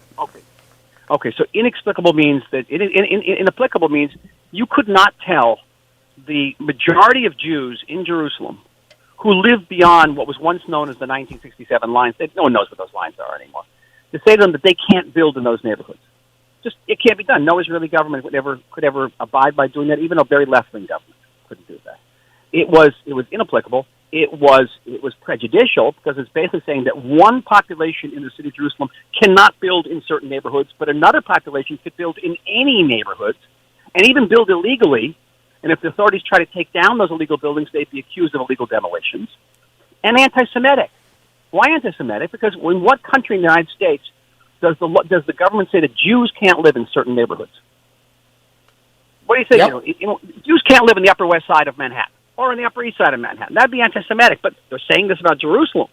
Right. And not just about any city. They're saying about Israel's capital for 3,000 years, which is mentioned 684 times in the Bible. Not just any country, any city. So, and I would say this in the State Department all the time, just what I'm telling you right now. It's inapplicable, prejudicial, and anti-Semitic. And we cannot go back to that policy. We must not. But trying to do a mind meld, Michael Oren, you've been fighting these wars for a long time. You're an American first, then you became an Israeli. You're an Israeli first now. You're an Israeli citizen, but you understand Americans. Why would the Biden administration and the Biden State Department revert to a policy that has no upside? None. I can't. I think it has to do with politics. It has to do with the Democratic Party. They want to see them do something for the Palestinians. It's entirely symbolic. It's not going to do anything substantive for the Palestinians. It will certainly hurt the current Israeli government. I don't know if it will be able to cohere with that. Half the government has said that they will not agree to this, the reopening under any condition. I think they're trying to find some type of compromise. They set up a committee to discuss various ways around it. But the bottom line is that a reopening of that consulate is a return to that previous inapplicable, prejudicial, and anti-Semitic policy of dividing the city of Jerusalem and saying where Jews can and cannot live. And just imagine if Israel came along and said, listen, we're going to open up a consulate in southeast Washington, D.C., and it's only going to serve the population of Southeast, and it's not going to recognize American sovereignty over Washington or recognize Washington as America's united capital. How do you think Americans how do you think that would play in your country? Yeah, it wouldn't happen. My last question. Israel has traditionally had a very loud and very aggressive group of Americans, including me, to lobby for them and to announce the positions and to push for a pro-Israel point of view.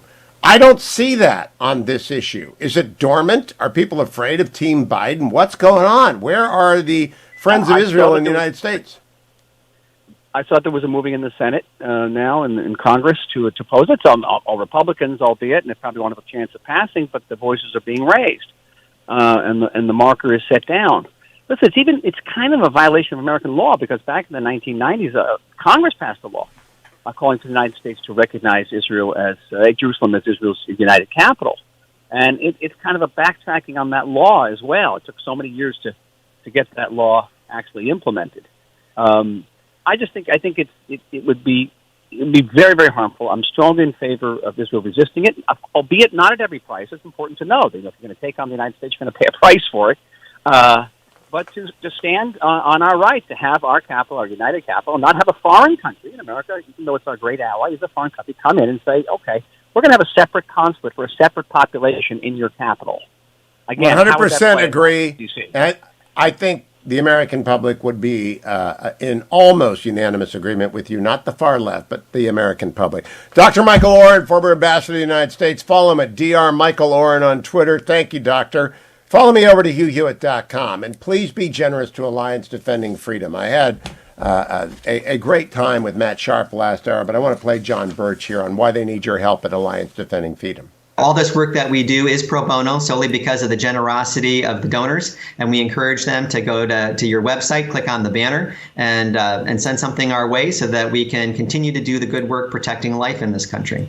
Small or large, whether it is a staggering amount of money or a $10 contribution that stretches your budget, you want to support religious liberty, you want to support people of faith being able to demonstrate their faith in public places, you want churches to stay open without an unfair prejudice against houses of worship during COVID lockdowns, call 866-359-9644 this morning. It's the penultimate day of my appeal.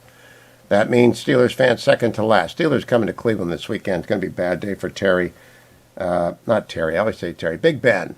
I see Terry giving away his money every weekend. It's Big Ben Roethlisberger. Call 866-359-9644. Please be generous. or go to HughHewitt.com and hit the banner for Alliance Defending Freedom at the top. Here's my ReliefFactor.com last hit of the day, telling you that if you help ReliefFactor.com get into the hands of people who complain about pain, you'll end their complaining, or at least some of their complaining, because it works effectively to reduce and eliminate the minor aches and pains that are chronic.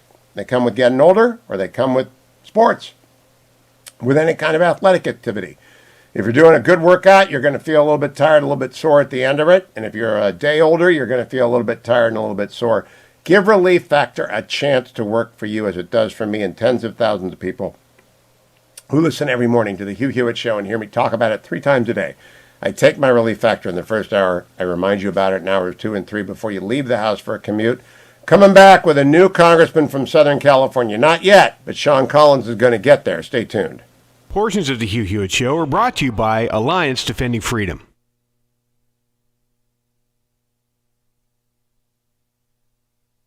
This most amazing discoveries, thought to be written in a lost journal. Now, in the right hands, it could revolutionize the 21st century, but in the wrong hands.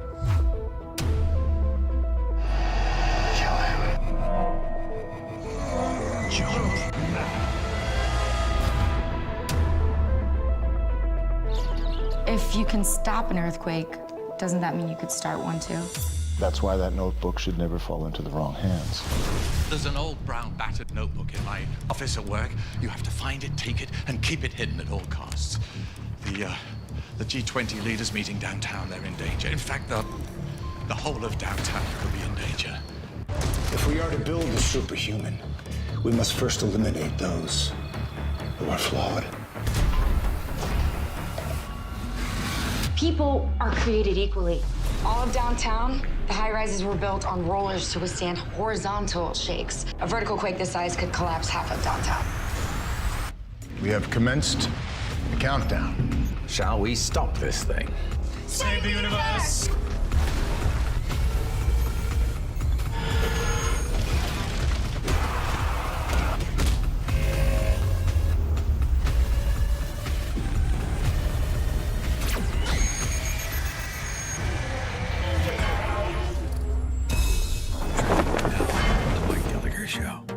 Do you realize that Terry McAuliffe is still going around saying that Stacy Abrams had the election in Georgia stolen from her? I thought you weren't allowed to question the outcome of the election. And he's running down the democracy, saying that our elections are not fair. The next day. She would be the governor of Georgia today had the governor of Georgia not disenfranchised 1.4 million Georgia voters before the election. That's what happened to Stacy Abrams. They took the votes away. Uh-oh. Hey, YouTube, you better ban me, because I just played a clip of Democrat Terry McAuliffe claiming that Stacy Abrams had the election stolen from her. That's election misinformation. If Virginia elects Terry McAuliffe next week, you'll deserve every bit of the misery you're going to get. Keep up with what's trending. Subscribe on YouTube and at rumble.com.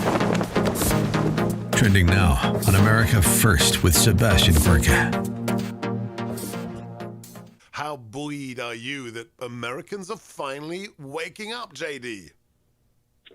Look, I'm very excited about what I'm seeing. Certainly in Virginia, but also in Ohio. It feels like there's a real grassroots movement brewing on the conservative movement right now. And it's, just like in times past, it's not just the politicos, it's not just the establishment folks. Sometimes not even people who are that political, but they're just very fired up about what their kids are teaching.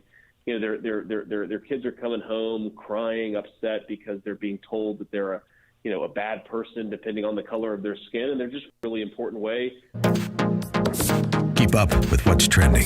Subscribe on YouTube today. Streaming on Salem Now.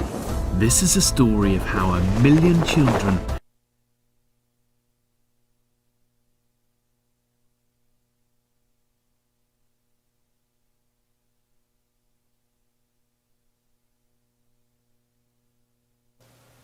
Welcome back, America. I'm Hugh Hewitt inside the Beltway. Until 2016, I lived in California's 45th Congressional District, ably represented during my 26 years there, first by Christopher Cox, then by Congressman John Campbell, a dear friend and frequent guest on this show, then by the wonderful Mimi Walters, and then out of nowhere comes this left-wing law professor from UCI, Katie Porter, to seize control of the 45th District. Well, now there's a candidate arising, Shawn Collins, who's going to give her a run for her money, and I welcomed him for the first time on the program. Shawn, welcome. Good to have you. Hey, thank you, Hugh. Thank you for having me on the show. Well, you're a high-class lawyer. You're doing very well in Orange County. Why are you running against Katie Porter? She's going to have more money than God. The leftists are completely in favor of her, and she might have redistricting, gerrymandering going in her favor. Well, that's the exact reason why we need somebody to run against her. So I live in the 45th Congressional District. So when I got off of active duty in the military back in 2013, I intentionally decided to live in Orange County because I wanted to live around conservative Republicans.